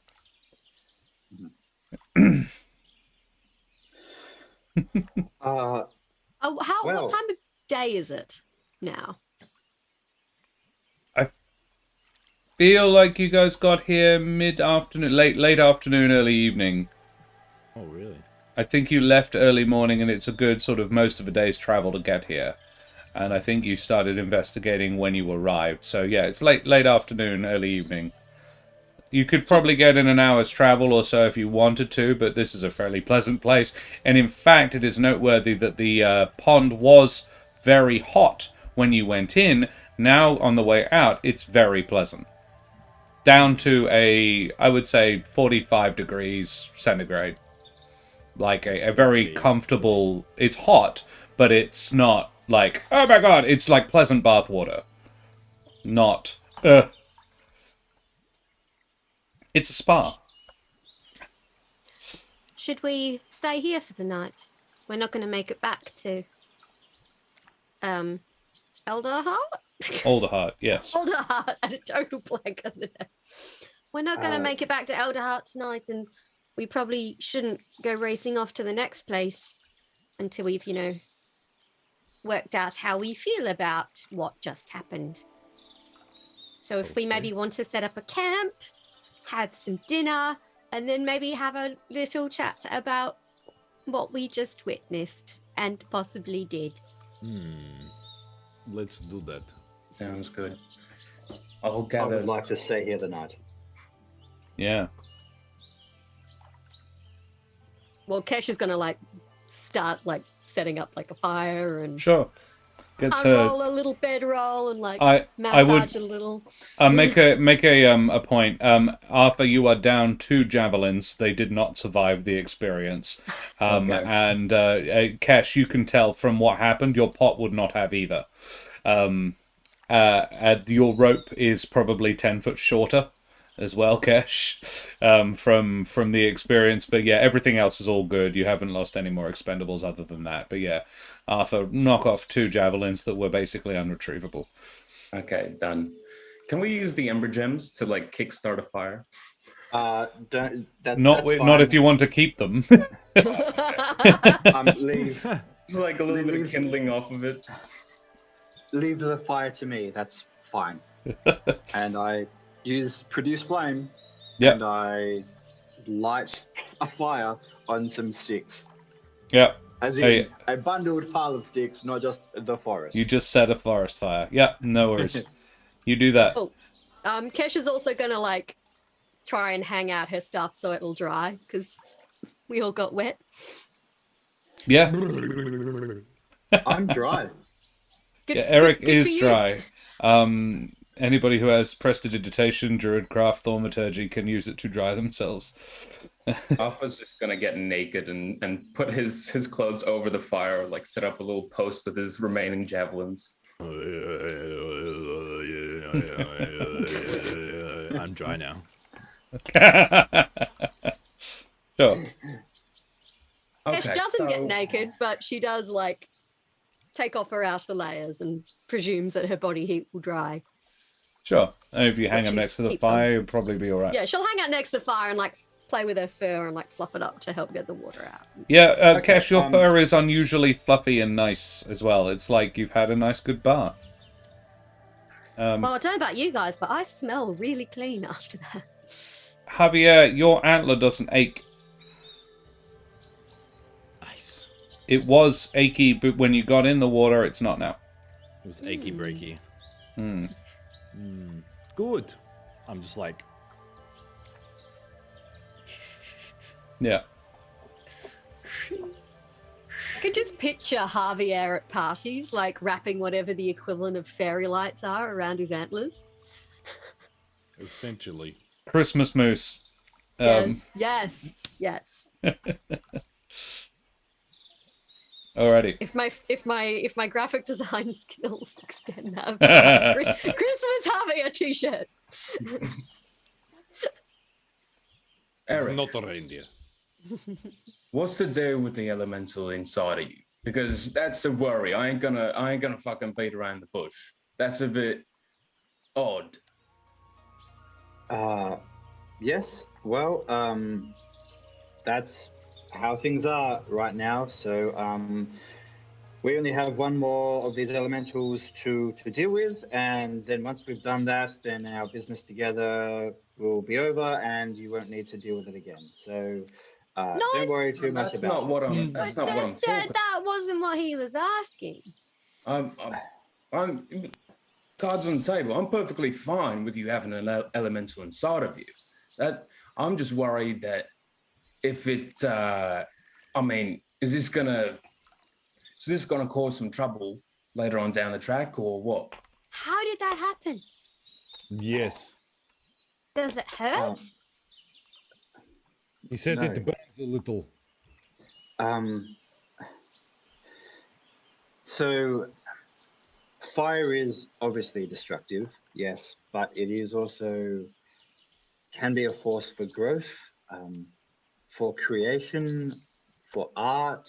I don't know if any of the rest of you felt it in the spring, particularly as we were coming out, but it can be healing in many ways, physically and spiritually. I realize I'm not really answering your question. No. Not at all. You are How beating did you get off one the bush. trapped? Well, I suppose I invited it. As you know, I am a tender, and part of our job, particularly in recent weeks, has been to watch the Scorched Grove and to watch places within it that have opened up to invite elementals to pass through. One night I happened to be left on watch by myself for some time, and I noticed there was a bird, a hawk, that had been injured. So I went to it and I tended to it, and as I helped it to mend, it lit itself on fire. It wasn't hostile. It said something to me in a language that I didn't understand. I thought I understood, so I said yes. And I think what I said yes to was, can I ride along with you? So that's why I have this, and this is very new. I haven't always been able to do this, and I cast Produce Flame. I haven't always been able to freeze my feathers and shoot those. I haven't always been able to heal the injured.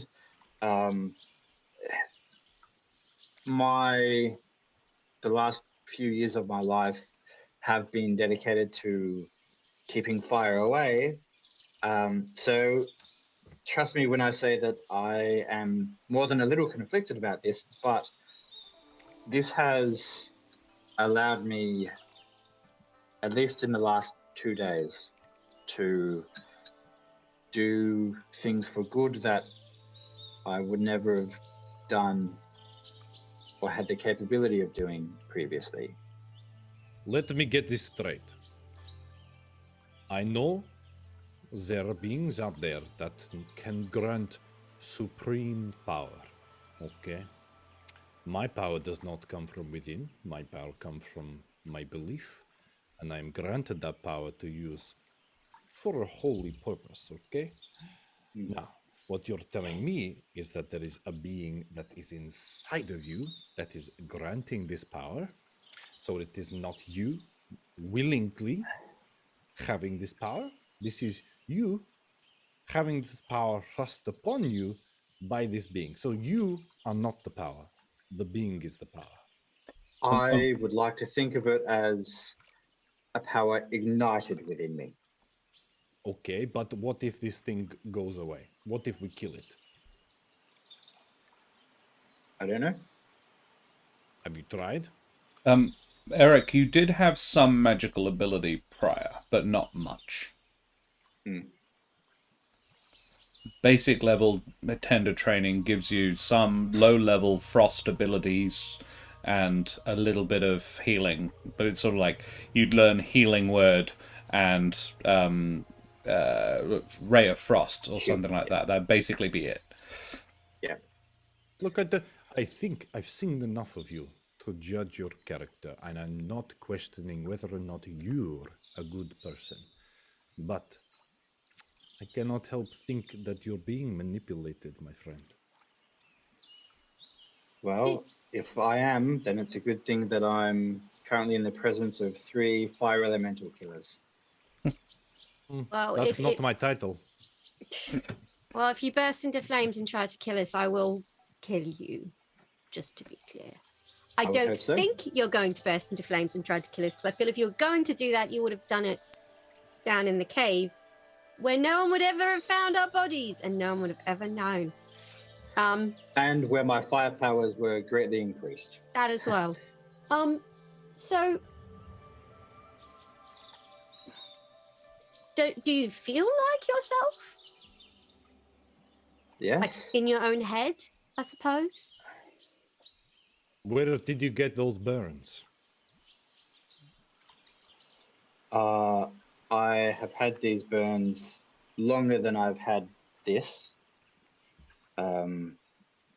These burns were to remind me not to play with fire. I'm sorry, man, but they didn't do a good job, did they? You not learn the opposite lesson. Yes. A literal being of fire was like, hey, can we hang out and be buddies? And you were like, sure, why not? Hop in my face. Yes. Something tells me it's a bit did more happen. than, oh, I'm not sure if I agree to it. Bullshit, my friend. You were curious. What I saw was an injured creature, one that I had been taught to fear and hate, that was injured and hurt and, no offense, pathetic. And it extended a kindness to me, and I extended a kindness to it. Okay, so what made you sign up to kill elementals then? Well, to be fair, I wasn't given much of a choice in that, but Just to be clear, I was not either. It was kind of, hey, you're doing this. Hope you don't have a problem with that. Can't speak for the rest of you, but that was very much the vibe I received upon being informed of what I was about to do. Pretty much job needed doing, they put me forward. I'm not very pleased about the overall outcome, but here we are. I didn't have nothing on. Anyway, that having been said, I'm not sad to be here.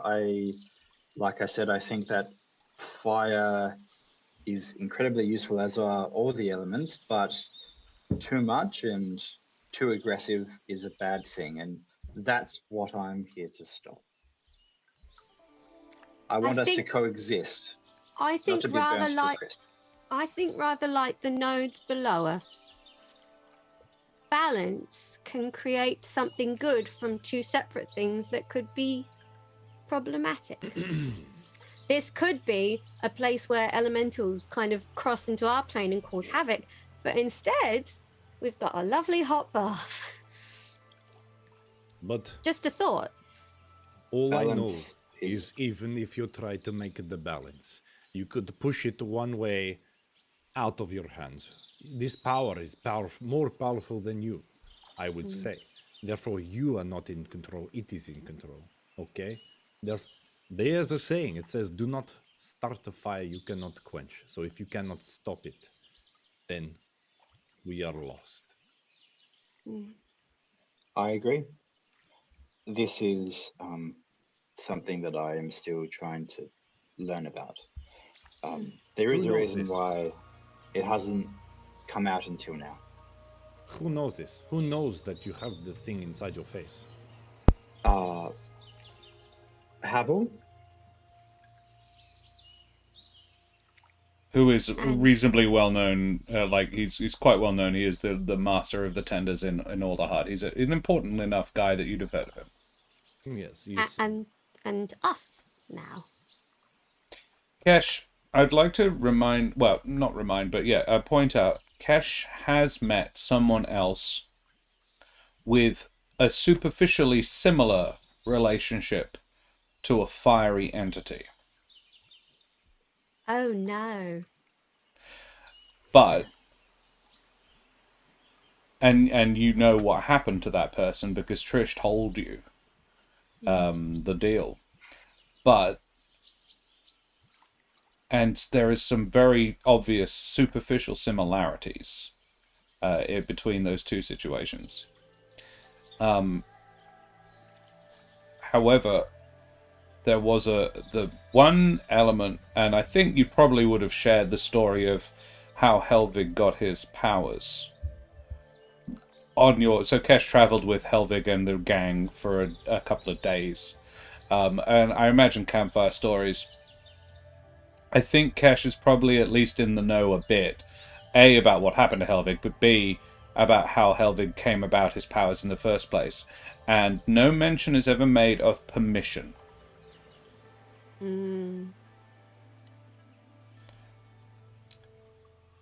Helvig's is a very strong being, whereas Eric's was a very weak being. The only other creature I've ever met that kind of had a bond of some sort with a fire creature, it was a lot stronger. And I'm not saying that yours is not as good, but it doesn't feel like a very powerful fire creature. You know, it's more like the Mephit than the main elemental. Does that sound right? Yes. It was almost embers when I saw it. And it did ask you for permission. It didn't just jump at your face. Yes. So why all of a sudden do we have these, like, docile and intelligent fire elementals about the place? Because we had the one downstairs and the steam method that seem to follow our orders, and they're bastards usually. It is a far cry from before. What That was happened? little. What happened 2.5 days ago? The door to the fire realm was closed. Oh, the big elemental was killed. Those two things happened. Is it possible that when the big fiery chap and got killed and the, what was it called? Sorry, the con something. The conjuration Confluence, circle. The conjuration Yes. circle. The confluence is what you just found. There's a confluence. cool. Yeah. And the door at the conjuration circle was closed. Is is it possible that that really big one was controlling all of these little ones? Potentially. And now it's not, and they can make their own decisions, and some of them enjoy fighting and killing, and some of them just want to go home. Potentially. I think that's very possible. It's like when any army is kind of decimated and scattered, not everyone's like, hey, let's get back up together and keep going. Some of them are like, well, shit, let's sneak out the back and go home. But how long have you had this elemental? Shortly after the conjuration circle was closed. Wait, so you've had it for 2.5 days? Weeks? Yeah, it was before the elemental. It was during the fighting. It was injured, but before the conjuration circle was closed. Gotcha. So about a week and a half. So it was under the control of the big one? Didn't seem like it to you, Eric. I mean, not when I saw it. Well, not to put too fine a point on it, but have you asked it? It seems you can communicate with it a little bit. Have you asked it whether it's under anyone else's control? The naysayer in me is going, and could you trust anything it says? But you could ask. Let's ask, shall we? And I tap the feather, and it comes out. And sort of explodes out of your face, swoops and lands on your forearm, and turns around and cheeps at you. And it looks healthier than you've ever seen it, Eric. Oh, wow. It's really quite a magnificent thing. Yeah, imagine a small phoenix. Wow. And it looks at you, Kesh, like curiously, and looks around, and then cheeps a greeting. Does it understand us when we talk? Did you? It's hard to explain. It doesn't seem to understand the question. It gets that it's being asked a question, but doesn't seem to understand what the question is. Yes, that's a no then. No. Okay. Well, I speak Sylvan, so fairy speak. Fae, yeah. Can I swap? Yeah, it's because there aren't really Fae here. I have no issue with you taking a different language. I think we put it in there because there wasn't a humble equivalent. Yes, whatever the humble equivalent of, kind of. Well, what is your you speak one language of your favorite enemy, don't you? I speak Common, Gnomish, and Sylvan. Yeah.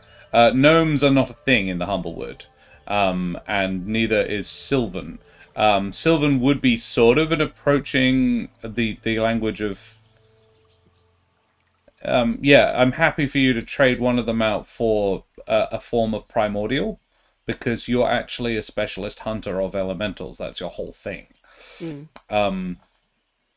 So, yeah, I'm not going to retcon anything, but I'm going to let you would have, because there would be a vague reason for you to be able to have learnt it.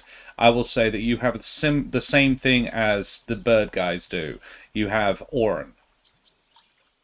Okay. And you can understand it, but speaking it is hard without a bird larynx. Well, I'll do my best approximation of Orin to the thing and say... Comes out as a whistle.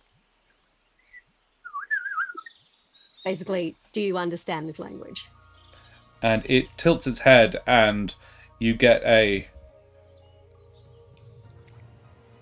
very... It can't communicate very well. It is not a very bright creature, if you'll pardon the pun. Or really, that was a play on words.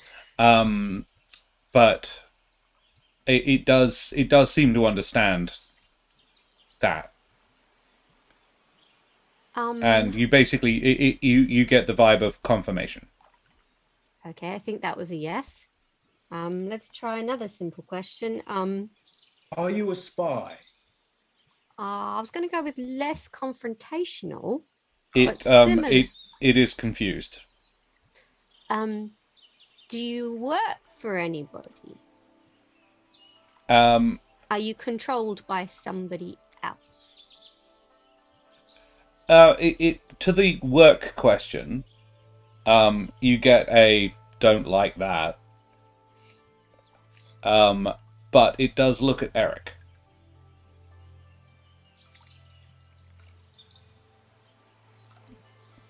And you hear the word friend. Oh, he thinks you're a friend, Eric. Then it looks at you, Kesh, and goes, friend, in a question. We can be friends. I'd love to know where you came from. Oh. It would say... and Eric, you are understanding all of what it's saying as well, I want to be clear. And you could communicate with it as well as Kesh can. If you have any questions for it, you can ask them too. Arthur, you are understanding everything Kesh is saying, as is Eric perfectly, and yeah, you get that she's speaking Oran, and yeah, it says it looks back at the pond and oh yeah, okay. It says it looks back at the pond and says down.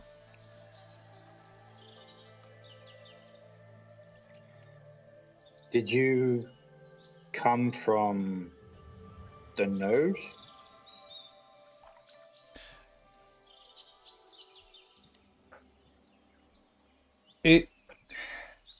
Trying to think of a single word that expresses not exactly. Yeah, you get not that one. That one broken. Oh. Did you come here to fight?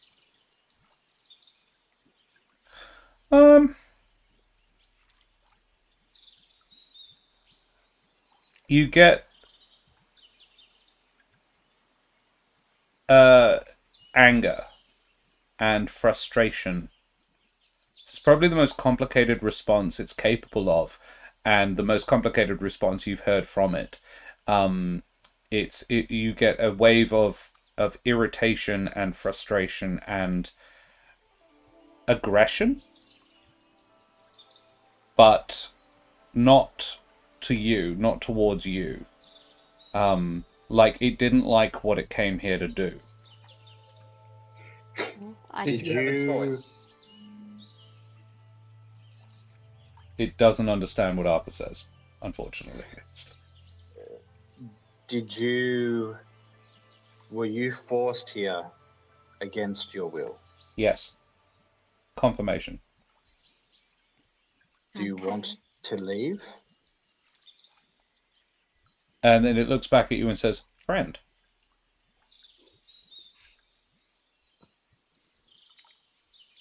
Save.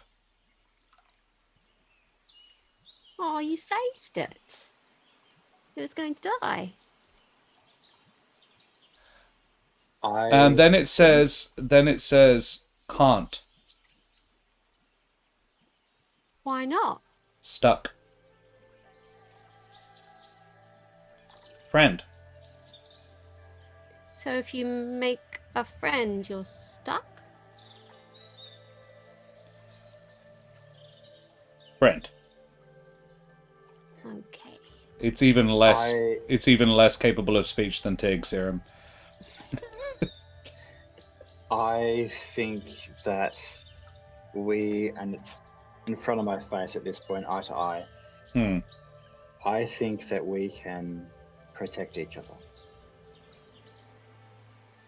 And it nods to you like, yeah, that's what I said. Friend. Can I do, I suppose, an insight? I just Yeah. kind of want to see like if it's being like upfront, like it's not playing dumb on me, basically. Sure. No, very well. Yeah, feel free. Anybody can if they like. 15. Oof. Yeah. And Javier. Javier, you have no, like, you can't really get a read on it. It's a relatively simple creature that you don't understand what it's saying. The entire time, yeah, everyone's speaking a different language, and Javier is just sitting there like, This is just a little bit beyond Javier's normal, right? Like, he's a very clever and skilled being, but this is not his skill set at all. no. Can I clarify actually, am I speaking in common or am I speaking something different? You're speaking common, but it's sort of like, because of your link, it understands you. Yeah. Kesh But I is just get speaking. random words.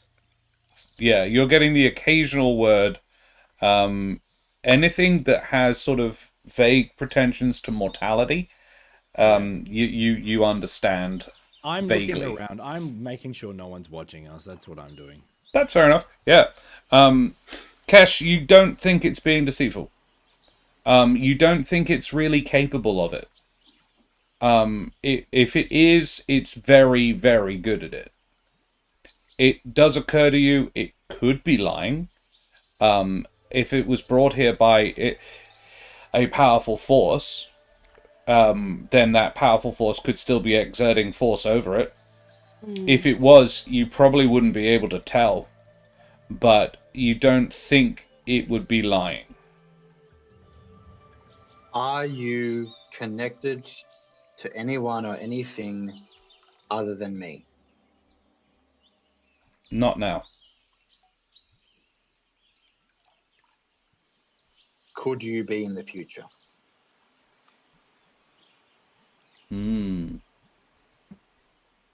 It thinks,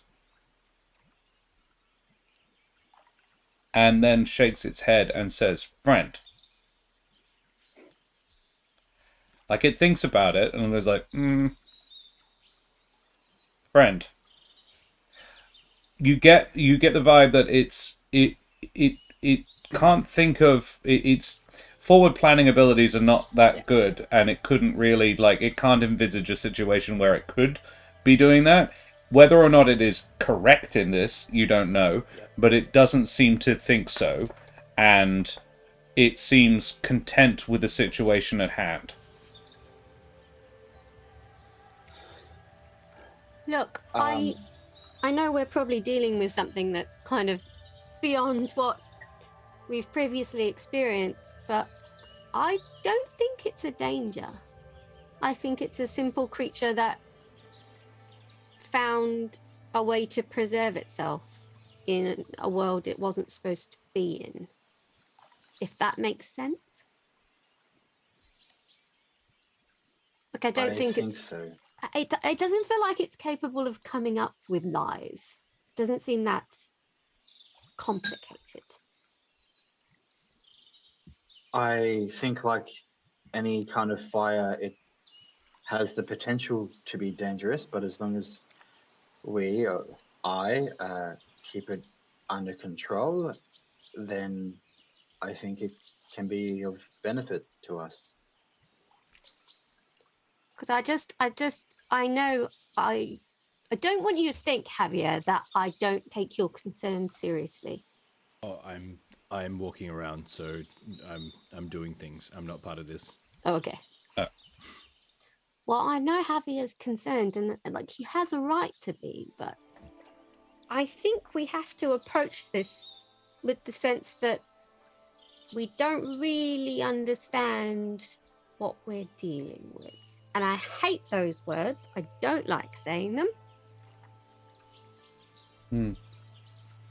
But this might be more complicated than we thought. If it was just a matter of charging out and killing everything that caught fire when you looked at it funny, it'd be really easy. But I don't feel threatened by whatever this is. And I didn't feel threatened by what we saw down below. like I was definitely an appropriate amount of afraid of it. Even injured, it seemed quite powerful, but it didn't seem to be in a destructive frame of mind, I suppose. Cool. I'm gonna sort of bookend that there. Go to Javier quickly. Javier, is the water of the pond in any way interesting to Javier? Yeah, the whole thing is pretty interesting because he's experienced healing magic before. Yeah. He's experienced the planes before, and so to have that subtly happen without him noticing, he's like, that shit's weird as fuck. Could you make me an Arcana check? I would actually like scoop some up into a little flask, or like the water skin. Arcana or nature, if it's better. No, like I'm not very. 13. Yeah, Javier, you get it. You specifically put it into a flask. You draw from it. You utilizing your Arcana and your knowledge of healing magic. You realize that what you have in your hands is a healing potion. It has all of the properties of a healing potion. You can feel as you're drawing it out that the sort of magic of the pool sort of flows into it, and you pull out a healing potion, a 2d4 plus 2 potion of healing. Yeah. Nice. Heck yeah. So I will actually I'll kind of go like, holy shit, no way. Look, now I hope you're getting along over there. Like, I hope everything's going well, but I'll tell you what, if anyone's got any open flasks, you've got a hell of a money mine right here. Javier, I'll let that 13 carry over. The pond appears to have been not extinguished, but sort of the magical essence of it, the magical properties of it, have been used for the day, mechanically. Okay. As in, like, you could your Arcana, E on it, and now I can't press E on it anymore. Well, you saw the energies of it flow into this vial. That's what there was is what you've got. It will probably recharge over time, but you wouldn't be able to tell what the time period would be. Oh, okay. Well, I will still say, look, this is pretty good shit. Not going to lie, this is good water.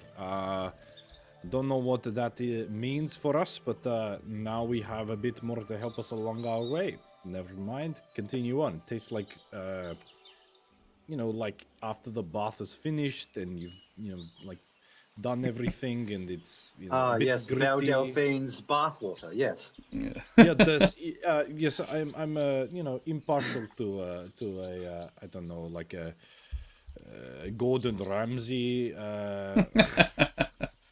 Gordon Ramsay would be a servant, but looks like a sheep. Yeah. Yeah. It's chicken. It's fucking wrong. And I think we'll leave it there, ladies and gents. With the mental image of Gordon Ramsay as a sheep man. He's fucking raw. Lovely. I mean, it is basically like a stock. It was almost boiling, and I had a bunch of animals swimming around. Hey, we made stock! Yay! Yeah, we made raccoon, elk, goose, raven. What's this like? It's a ducken, but you insert roll for raven inside a goose, inside of a raccoon, inside of an elk. Can you even eat a raccoon? Would you want to eat a You raccoon? can eat raccoon. You wouldn't Yeah. want to. You probably wouldn't want to. to. Rabbit. It's like a rabbit. Oh, yeah. There you go. Alrighty. Well, ladies and gents, it's been a pleasure hanging out with you this evening. I'm gonna go around the room and we're gonna talk about our favorite moments because we've had a lovely evening. And I'd like to hear some favorite moments. Been really good on the roleplay heavy. I love a good roleplay heavy episode. Chat, please throw your favorite moments up in chat as well. We'd love to see what you thought we did well, because being creative and being an artist is really difficult, and it's often quite a lonely place. And it's nice to have a group, an area where we can be safe, and constructive feedback is always lovely. So let's talk favorite moments. Who would like to go first? I don't think Brendan should have to if he doesn't want to, because he did the recap, so he gets off the hook this week. I can go first, I guess. Very well, please do. I guess my favorite moment would be the forever servant of the leader and aware of the hierarchy, me pointing out to Karen, pointing out to Kesh that You're the boss. You're like, yeah, you're asking us like, oh, would it be okay? I'm like, no, like, you choose. That's the job that you've been given here, Major. But in a nice way, in like a no. It would be, yeah. It was a really lovely way to do it, and I think it was very interesting to see Javier do that. I deliberately made this episode. I deliberately tried to give you a lot of space to RP in this episode because I'm wanting to see who these people are. And this was really fascinating to learn a lot about it. And we learned a lot about Javier today, about the way he thinks. And he is, and it leads neatly into mine, he's a natural Naismith. And he's coming up with the well, actually, let's think about this in another way, and he raised some really good, interesting points that I wasn't expecting. I love having somebody come and was like, well, actually, let's think about this another way. So yeah, definitely. Although interestingly, his point of "you're the boss" was is a little undercut by Larimar saying you're not actually. Larimar, when she assembled the team, is there's no rank structure here. So if they give you a rank, which Javier seems to have done, that's elected more than Kesh doesn't actually, and is aware that she doesn't have authority over anyone except Arthur, technically. It's more of like a I'm aware of the station and I don't really subscribe to, like, he doesn't really subscribe to it all, but he's like, you know what? I don't want to take responsibility for this, but I also want to have at least a decent head of state. Like, I realize I'm not the sharpest tool in the shed, but I also don't want to be like responsible for that. So could you please take responsibility and just like do it so I can have a problem with it later? Like, just do it. Which is exactly what happened. Sneaky motherfucker. Yeah, that was great. Love it. I'm going to jump in there because that was my favorite moment, was Javier giving Kesh basically a pep talk, like, be the boss. But I also love that after he'd kind of let them go, he was just like, wait. The fuck did we just do? Are we okay with this? Like that, he actively helped. He made himself part of the solution, and then questioned it. Yeah, it was really cool. But of course. God forbid Javier should be a simple, straightforward elk. No, he's just like, wait. We got nothing from this. What's that? We've got complicated characters that are more than just two-dimensional murder hobo machines. I love it. Love everything about it. Nikolai, why? It's fun being a murder hobo. Why was Josh good? My favorite moment that I've written down was the leadership role, the talk. But yeah, it's because it is, Javier is kind of like the devil's advocate for a lot of the conversations that we had tonight, and it's like really cementing him as like almost like the black sheep, like he's really strange cleric that just stares at people and it's just like got very different ways of thinking about things, which is cool. But using your antlers as like a little leverage post and then ending up almost breaking them was pretty great too.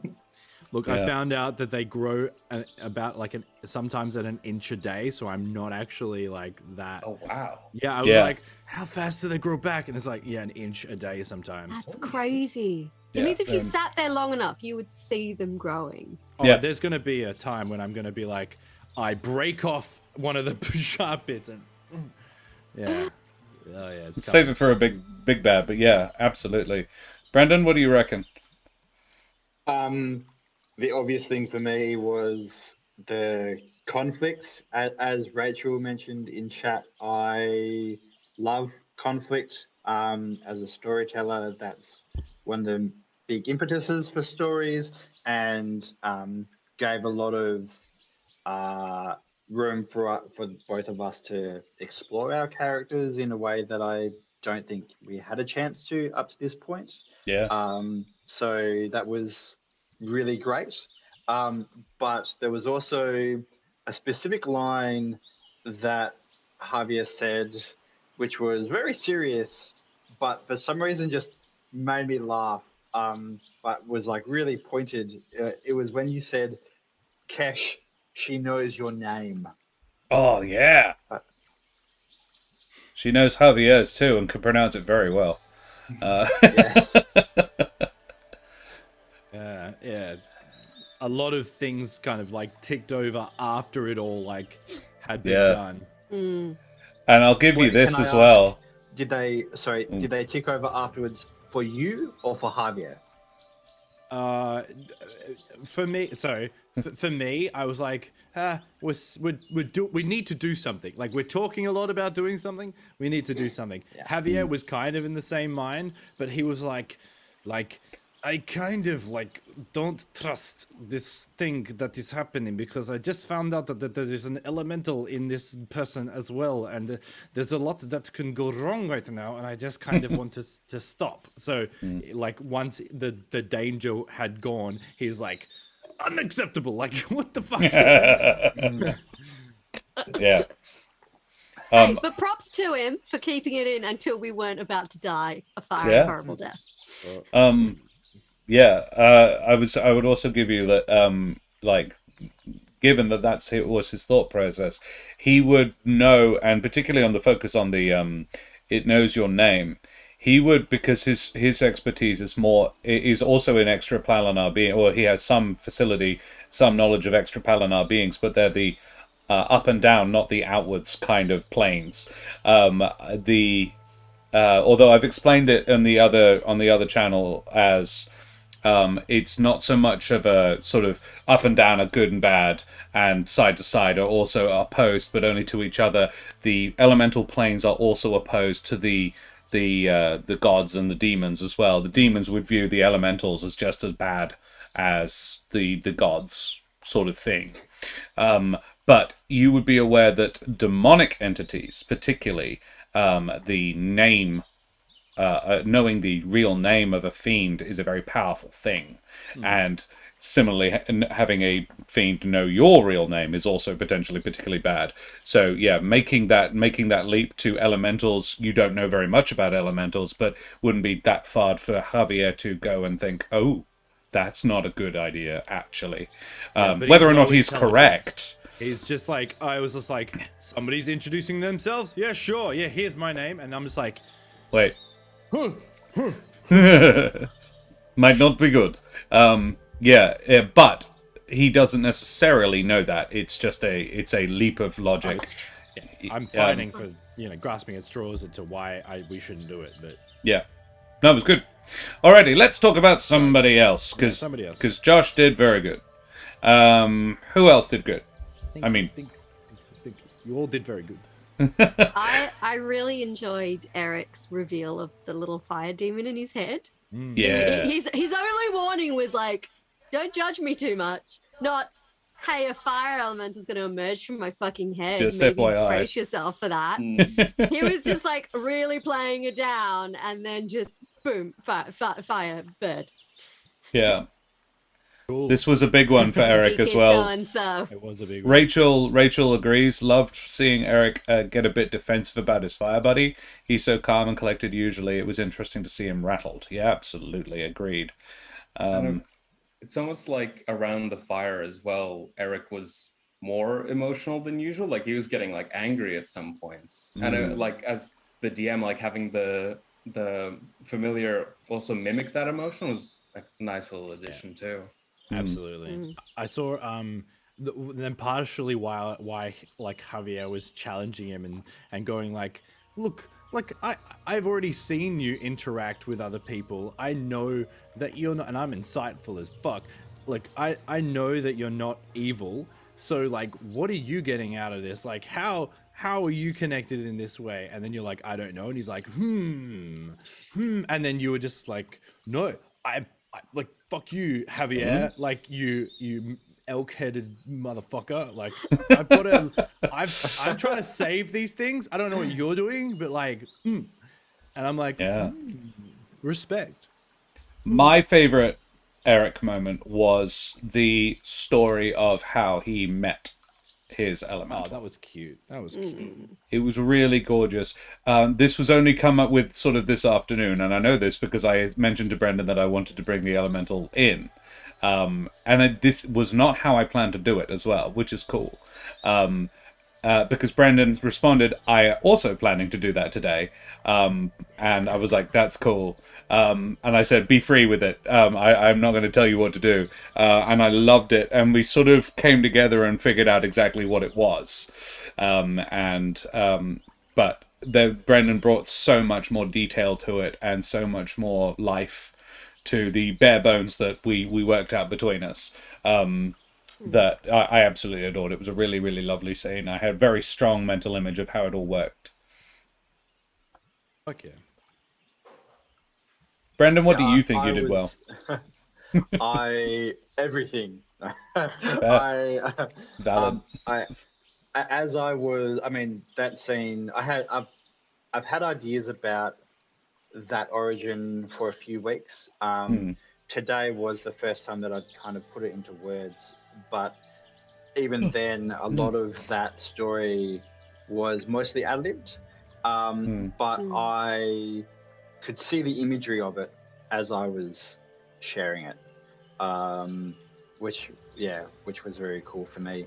But my favorite moment for myself, I think, was actually getting to show Eric not being calm and composed and getting heated and getting defensive, because this is something that he doesn't know anything about really, and he's still coming to terms with himself, and he this is something that he has kind of gone out on a limb to share with his traveling companions, and I think he felt a little hurt that he was being grilled on this quite fairly.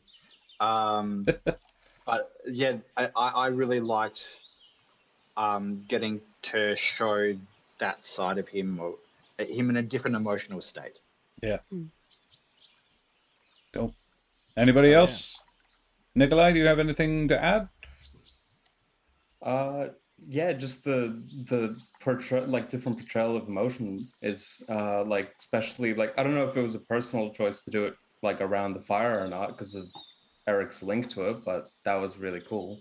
It was just sort of having more volatile states, like peaking more and that kind of thing. Yeah. I also, the reason why Javier was so interested is because when Eric was just like, it's all right, I'll make a link with the fire portal and the thing, and then it'll all get better. And then just like, no, you'll fucking die. It's like, and I think we all kind of knew that. We're like, sounds like it'll kill you. There's other options here, man. Like a pot on a stick. Yeah. I really love that was the two options as well. That was going to be my favorite Kesh moment. Didn't we use the shield? We used the shield at the end, but I pictured it as a pot on a stick. But the pot on the stick was the other alternative solution. It was like, well, either I could channel the fire myself, and it was like, well, or we could use a pot on a stick. Both valid solutions. It would have worked. I'll tell you this for free. Eric's plan would have worked, but it also would have killed him. And I was really glad that you didn't do that. I was like, hey, don't do that. I've just paid for the art. But then I get the body. But then you get the body. Yeah, we need to So have a chat about what Javier wants with we could still use the art for Javier's undead minion. So me, none of this talk. I have also I have another one quickly for Brendan as well. I really also liked the Eric's. Well, look, we've only got one more elemental to kill, and then you'll never have to put up with me and my weird little elemental pet again. That was cute. Like it was like, well, you know what? If you guys don't like it, I'll fuck off. Was insightful into who he is as well. Anyway, we've flattered Brendan enough. Let's talk about Karen. I've already said my favorite Kesh moment. I thought the pot on a stick was great. It was just like pot on a stick. Like Kesh doesn't have no magic, but she doesn't have anywhere near as much magic as the two super magical dudes in the party. And was like, how can I solve this in a practical manner? I've got a big ass pot. That'll do, right? It would have destroyed the pot. It would have molten slag, but yeah. Cool. I'm glad we explored other options. Yeah. Look, I'm not gonna say it didn't happen again. But again, just like a teacher in a schoolyard, we've got... No, let's hear him out. It's okay. Speak your mind. It's okay. I'm sorry. I'm having trouble understanding you, but I'm getting it. You know, okay, calm down. It's okay. You've got things to say, and we're getting a bit heated now, okay? Calm down, and we can talk this out. No, don't put me... I'll put you in timeout. No, put the pot and the stick down. Put the fire. Don't touch the fire node. Yeah, so that do not stick the goose into the water node. It was like, well, what if I just just water off a duck's back? This will be fine. I'm like, water off a goose's ass. Let's not jump ahead to Nikolai just yet. That was, however, my favorite moment. Yeah. But yeah, we're talking about Karen. Yeah, absolutely. My favorite Kesh moment was actually after that, like after the being the reasonable voice and everything with the argument with Eric. And then it was just like, if you go crazy though, I will kill you. Yeah. If you burst into flames and try to kill me, I'll stab you. But perfect. Until then, we good. Until then. Yeah. I did like that you actually did try and step up as the leader. You were just like, oh. You want me to lead you? Okay. I was actively not doing that, but okay, sure. Fucking dog. Yeah, likewise, I think that we've seen a continuation of Kesh stepping into this leadership role. This is so far it's been more like herding somewhat obedient cats, but now this episode the cats have actively started fighting with each other. So it was really interesting actually seeing her quite quickly, I think, put a lid on that. Yeah. And diffuse the situation really expertly. And this episode has shown me how much of a diplomat Kesh actually is, and she's very good at diffusing these situations, and not just giving orders, but in making everyone's viewpoint feel heard and reasoning it out. I really enjoyed that. Yeah, and at the end when she's like, "No, I take your point, Javier." Oh, I'm not there. I take Javier's point that he made earlier. Yeah. I'm sorry. I was like, It's like, no, it's all good. You probably already. went, Javier. Oh. And he's like dipping his jar into the pond instead. He's busy. He's like, oh no, I have potion. been hurt. Thank you. Yeah. Oh, lovely. Cool. Alrighty. Anybody else have nice things to say about Karen, or shall we move to Nikolai? All right, we'll move to Nikolai. Nikolai, I think water off a goose's ass is fucking hilarious. That was excellent. I think you've been great today. You did Arthur is stalwart, and like happy to make suggestions, happy to help, even if he's not particularly useful in it. But yeah, I really enjoyed Arthur today. But yeah, Definitely I that love- line was my favorite I moment. love that Kesh had been talking about strapping something to a stick for a solid 10 minutes before Arthur was like, oh, I've got javelins. What is a javelin if not a big stick? The cartoonish pocket full of javelins. The Acme Javelin Co. Yeah. Or something. Acme Yeah, man, that's Oh. great. That's so good. I think definitely you were a bit like a fish out of water on this episode. On like, there were. I mean, you actually no. The best thing was surprisingly you were the one to kind of understand what was being said.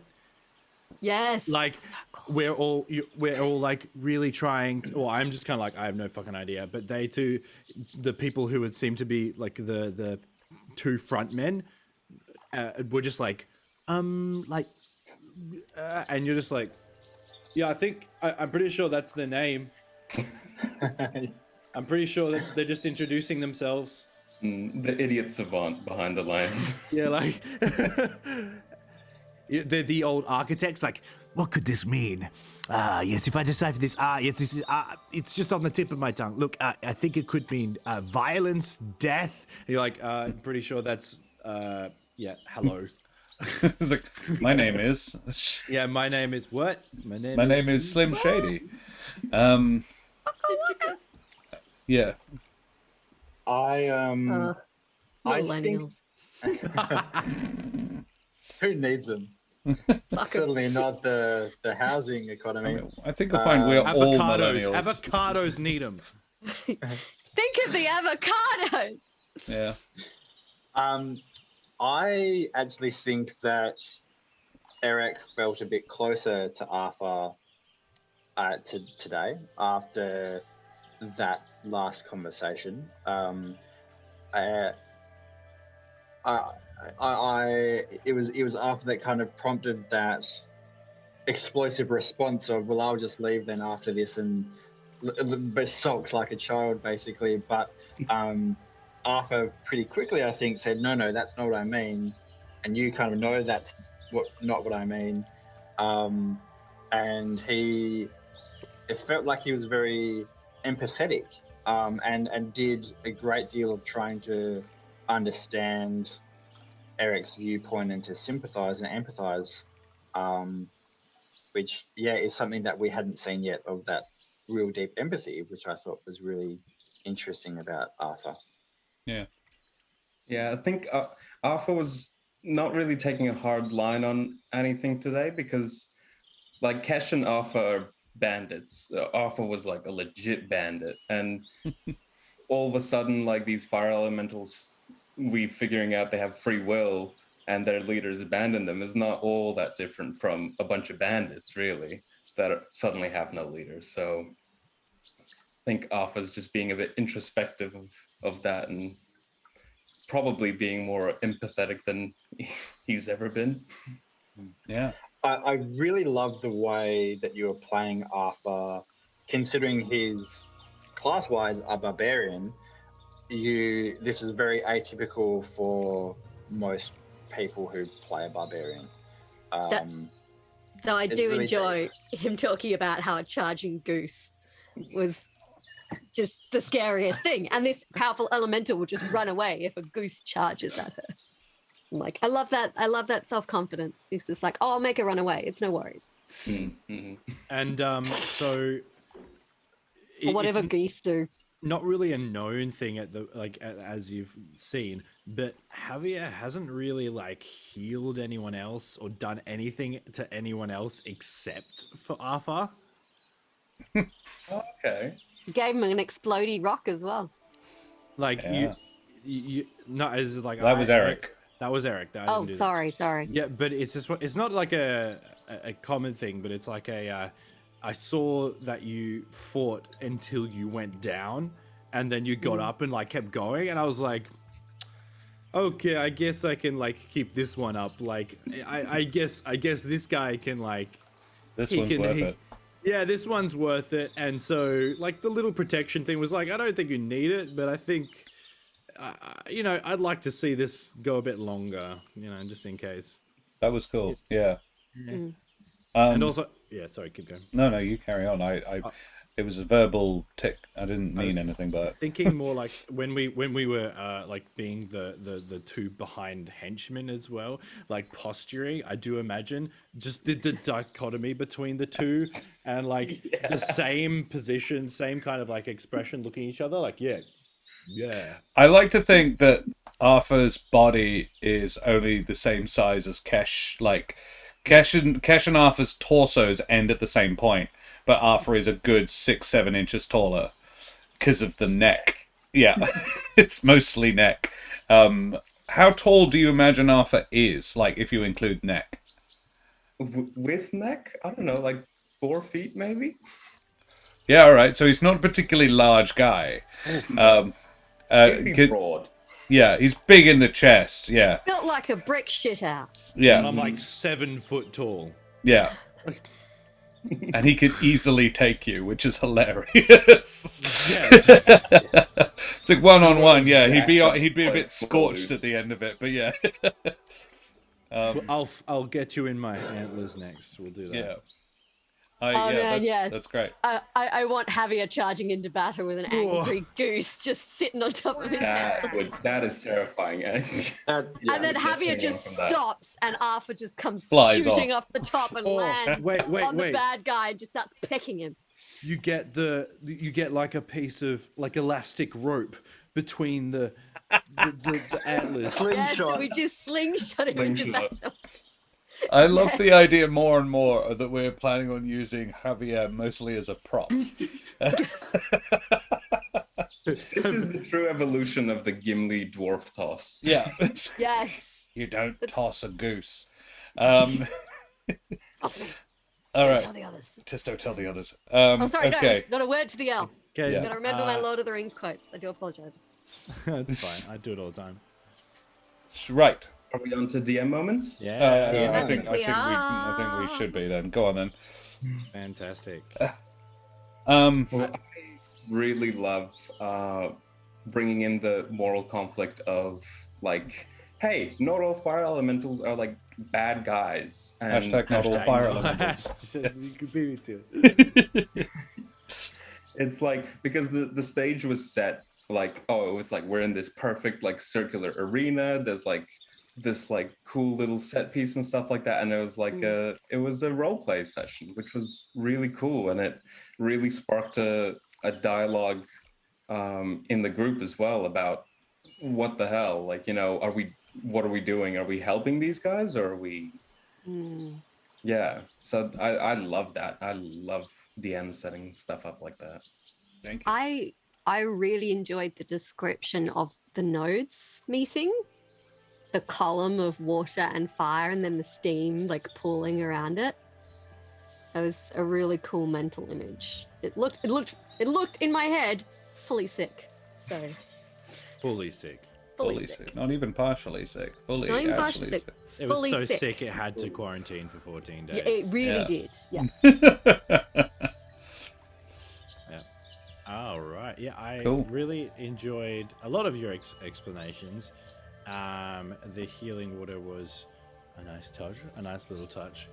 I think that I didn't really have a problem with the fire elemental and the steam method relationship, and that was a very unique matchup rather than just a straight fire elemental little fire elemental. There was like some dynamic to that like when we threw it in, we're just like, well, like I don't know enough. If they were just straight fire elementals, this might have gone completely different. You know, if there wasn't that like, oh, they're injured and there's like, this steam and there's, I don't know, man, there's something weird going on. And I think adding that element of, actually the Kesh from the steam elemental, the Kesh. I want to be involved. Yeah. Yeah, that was great. Good times. You crafted the perfect scenario that led to the great role play that we had. That led very clearly to the confrontation that we had. I think you knew us as players and as characters very well to know that it was pretty unlikely that we were just going to storm in and kill it and fight the thing. So I felt like you really knew us. And I also really liked your description of the elementals and their relationship to each other. That really resonated with me. And really, you know, even though we said, "Oh, is it the humanity?" and you said, "Not really," but that was what I felt, was you had turned these literal beings of primal fire into something really human. And maternal, and I really like that. Thank you. Yeah.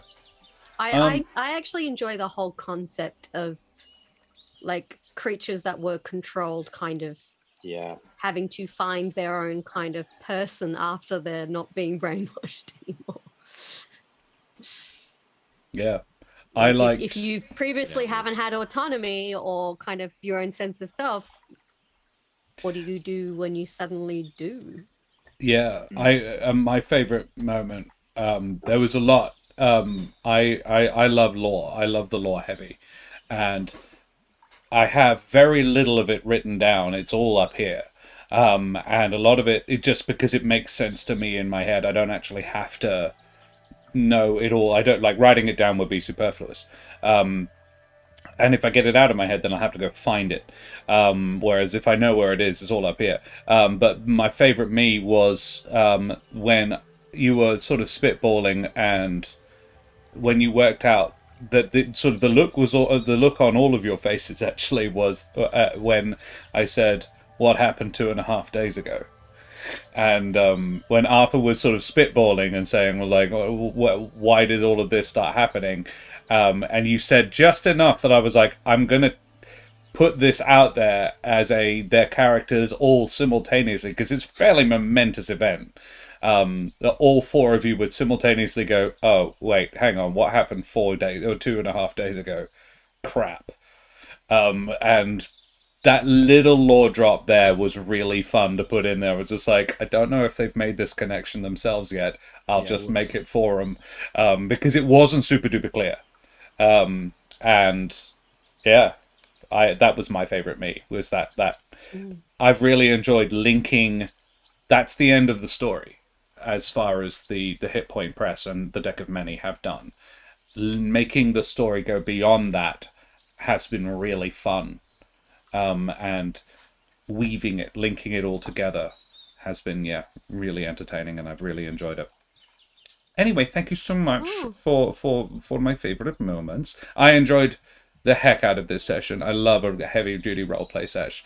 And as Brendan said, I was very confident you guys would be really good at it, and I was not disappointed. So we are going to go away from here now. We are going to go and raid somebody else. We've got a couple of options. Carney Sideshow and Phoenixy Wacky are both streaming, so if anybody has any preferences, shout it out. But first of all, we're going to say goodbye to these wonderful people. Please, if you enjoyed the show tonight, chuck us a follow and check out our socials, and come again next week. I'll just pop the socials there. We are. If you fancy more Humblewood content and you're not a regular viewer of it, head over to Roll for Damage to catch our other Humblewood crew. Try to figure out how to get their buddy who's possessed by the spirit of the Plane of Fire back from the Plane of Fire, now that he's not possessed anymore. But he is sort of dead, maybe a bit. Not a lot, but a bit. And dead. Yeah, just a little bit. Also on next week. Still breathing. He's not dead. Also next week. Happy. Next week on Roll for Damage, we also have a second episode of the 6-part series on which runs alternate Wednesdays, using the Avatar Legends system that has recently been the RPG that's recently been kickstarted, DM'd by Rhythm of the Mind, featuring D-Rab, Axel Bevington, AJ Winters of Winter's Tales and Matt Brown from Split the Party. And what's fun is they're going to do 2 more eps on Roll for Damage, and they're going to shoot over to here on Corsair's Cove for the final 3 episodes of that season, alternating Wednesday starting, well, it started last week, last Wednesday or the Wednesday before that? One of them. Last Wednesday. Yeah, they will be back next Wednesday, which is exciting. That's what we've got coming up here, and more to come. We will be doing Christmas one-shots and things like that. So, guys, tell us who you are and where we can find you. Let's do it in reverse order. Nikolai, tell me about yourself. Hi, I'm Nikolai Kravchenko. I am a D&D role player on the internet. You can follow me on Twitter at Cossack Nico if you'd like. I post barely anything, but I will shout out this channel when we're going live. Excellent. So if you want to know when we're coming up, check out Nico's Twitter. Alrighty, Brendan. Yes, I'm Brendan Ellis. I'm an actor, director, a D&D aficionado. I am in a show at the moment called Murder at Cafe Noir. It's an interactive murder mystery. It's kind of cabaret setting style. The action is all around you as you settle at tables, so that's pretty cool. We're playing at the Melville Bowls Club tomorrow night and Saturday night through Life on Hold Productions. So look them up if you're interested. Sweet. Thank you very much. Karen, talk about yourself. Hello, I am Karen Slink, otherwise known as the Mother of Bunnies. You can follow me on Twitter. Help me get to 100 followers. I'll feel pretty fucking good about that. I perform as Miss Lola Moore. You can catch me at the Perth Burlesque Festival in Geraldton on the 30th of October. It's going to be good fun. I'm also in the D&D podcast, There Be Dragons, which you can find at the link. Latest episode, full of dick jokes. Yes, I'll be back here next Thursday and back on Roll for Damage at some point to finish Nikolai's Noir campaign. Yeah, I need to talk to you about that. Through. It was meant to be a one shot. It's going to be a 2-shot. So keep an eye out for that. I'm hoping in the next month or so. Cool. Alrighty. Josh, tell us about yourself, my friend. All right. Well, my name is Joshua Martin Sidney Towns, and I am an actor and an everything. And you can find me in Little Women in December, or you can find me. That's bad. In Little Women in December. Only in December. The rest of the time they're bigger. That's terrible. So bad. Terrible. It's much worse because you pointed it out. Like, Yeah, why would you draw attention to that? You can No. you can catch me if you're on Snapchat. I'm not a very smart man, and if you're on Instagram, it's also I'm not a very smart man. So I guess I'm not a very smart man, and I don't really have much I'm doing right now. I want to make more shit, and then you can buy it, and then you can pay for my knee surgery. So if you want to do that, that'd be great. Follow my Patreon, and I don't have Patreon. Someone make me a Patreon, please, and then donate to it. This is a weird outro, gotta be honest. Then also, like, come over sometimes. I get lonely. I just bought a VR headset, so if you add me on Oculus, that'd be great, actually. I need some more VR friends. Actually, I'm Luxalot on Oculus. All right, just add me. It'd be great. Thanks. You can find Josh I'm here for it. I love it, Josh. On Discord, over on Roll for Damage's Discord. Luxalot is there as well, if you want to find them. That's me. All right, could be worse. Could be Little Men. Oh, that's true. It's not a famous play though. Well, it is, but it's very different play. All right, and ladies and gentlemen, Madame and Monsieur, Dames and Herren, and beings of indeterminate gender and persuasion, I have been Josh the Pirate this evening. I have been your humble DM and storyteller, and you can find me here on Corsair's Cove on Thursday nights, where I DM this game. I am also programming One-Shot Wednesdays for the future, but for the next little while, our One-Shot Wednesdays are going to actually be a 3-shot, the tail end of a 6-shot series in the Avatar world. I can also be found on Monday nights on Roll for Damage, where I DM more Humblewood content in the same world, different crew, where we're dealing with more stuff going on over in the Humblewood. If you like my face and voice, you can find me in Papa Rottergrit Fringe World and generally infesting the art scene here in Perth. And you can also find my vocal stylings on the D&D podcast, There Be Dragons. We're a 5e D&D podcast in a fantasy gunpowder setting where I play the infamous and deadly pirate Skern Felspar und his little dragon Rush. And the Mother of Bunnies plays Ryland Westfall, your friendly neighborhood dragonborn. So, guys, we're going to go away now. We're going to raid. What do we reckon? Phoenixy Wacky or Carney Sideshow? Who has less viewers right now? I think Carney Sideshow, because for exactly that reason. Carney Sideshow's got 23. Let's do that. Let's drop Chris and the gang a raid. So guys, throw up your favorite raid emotes in chat when you get there. Tell them where you came from. Show them the love. As we do, we love everybody. So thank you guys so much for coming and hanging out with us this evening. It's been a genuine pleasure. And we will see you next week. So, there's started up the raid. Guys, say goodbye, everybody. Bye, guys. Bye, everybody. Bye.